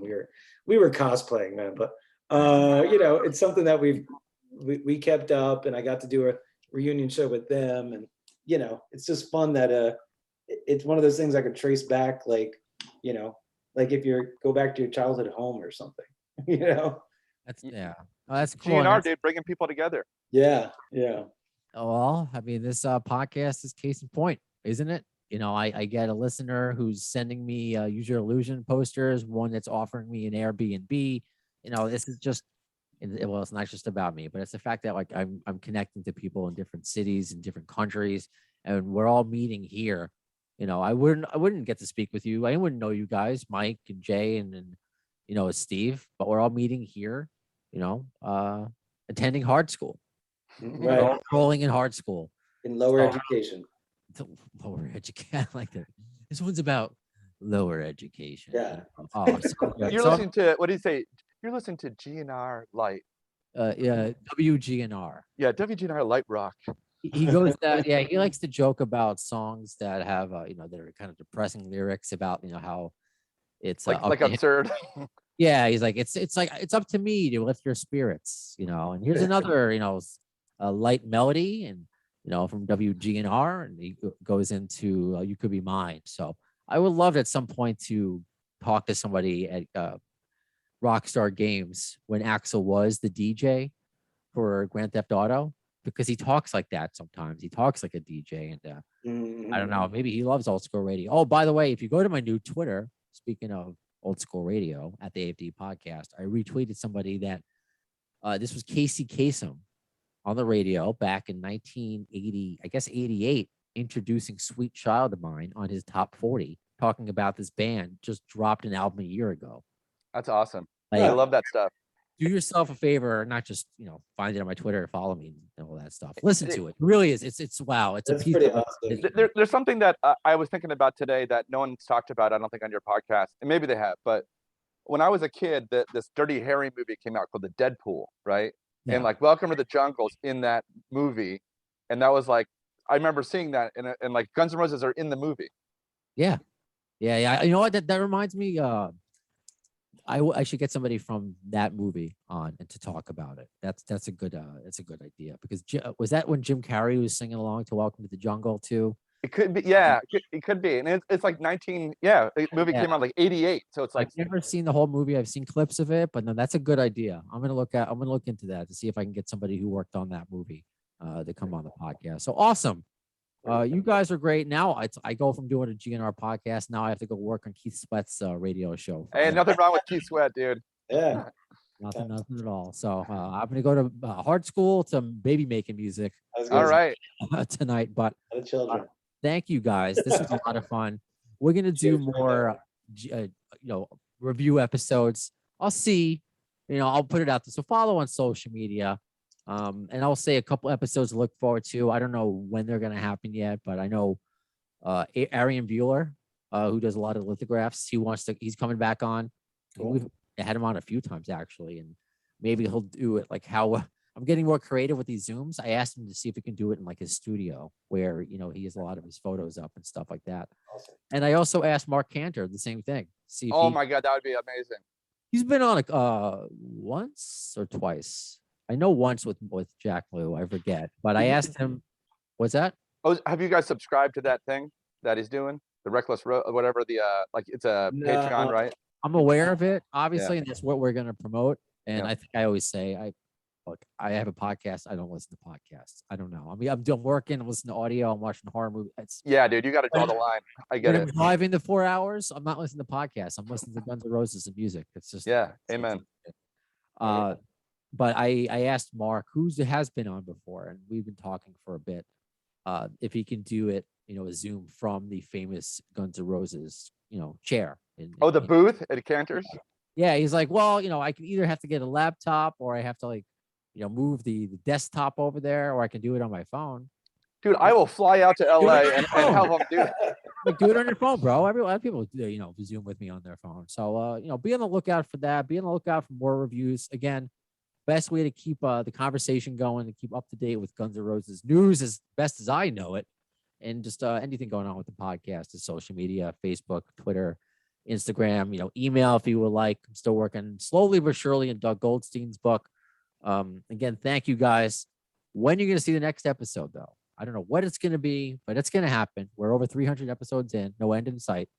Well, you'll see it. In the words of Axl Rose, I don't know if soon is the word. I think I messed up the ending of that, but you get the gist.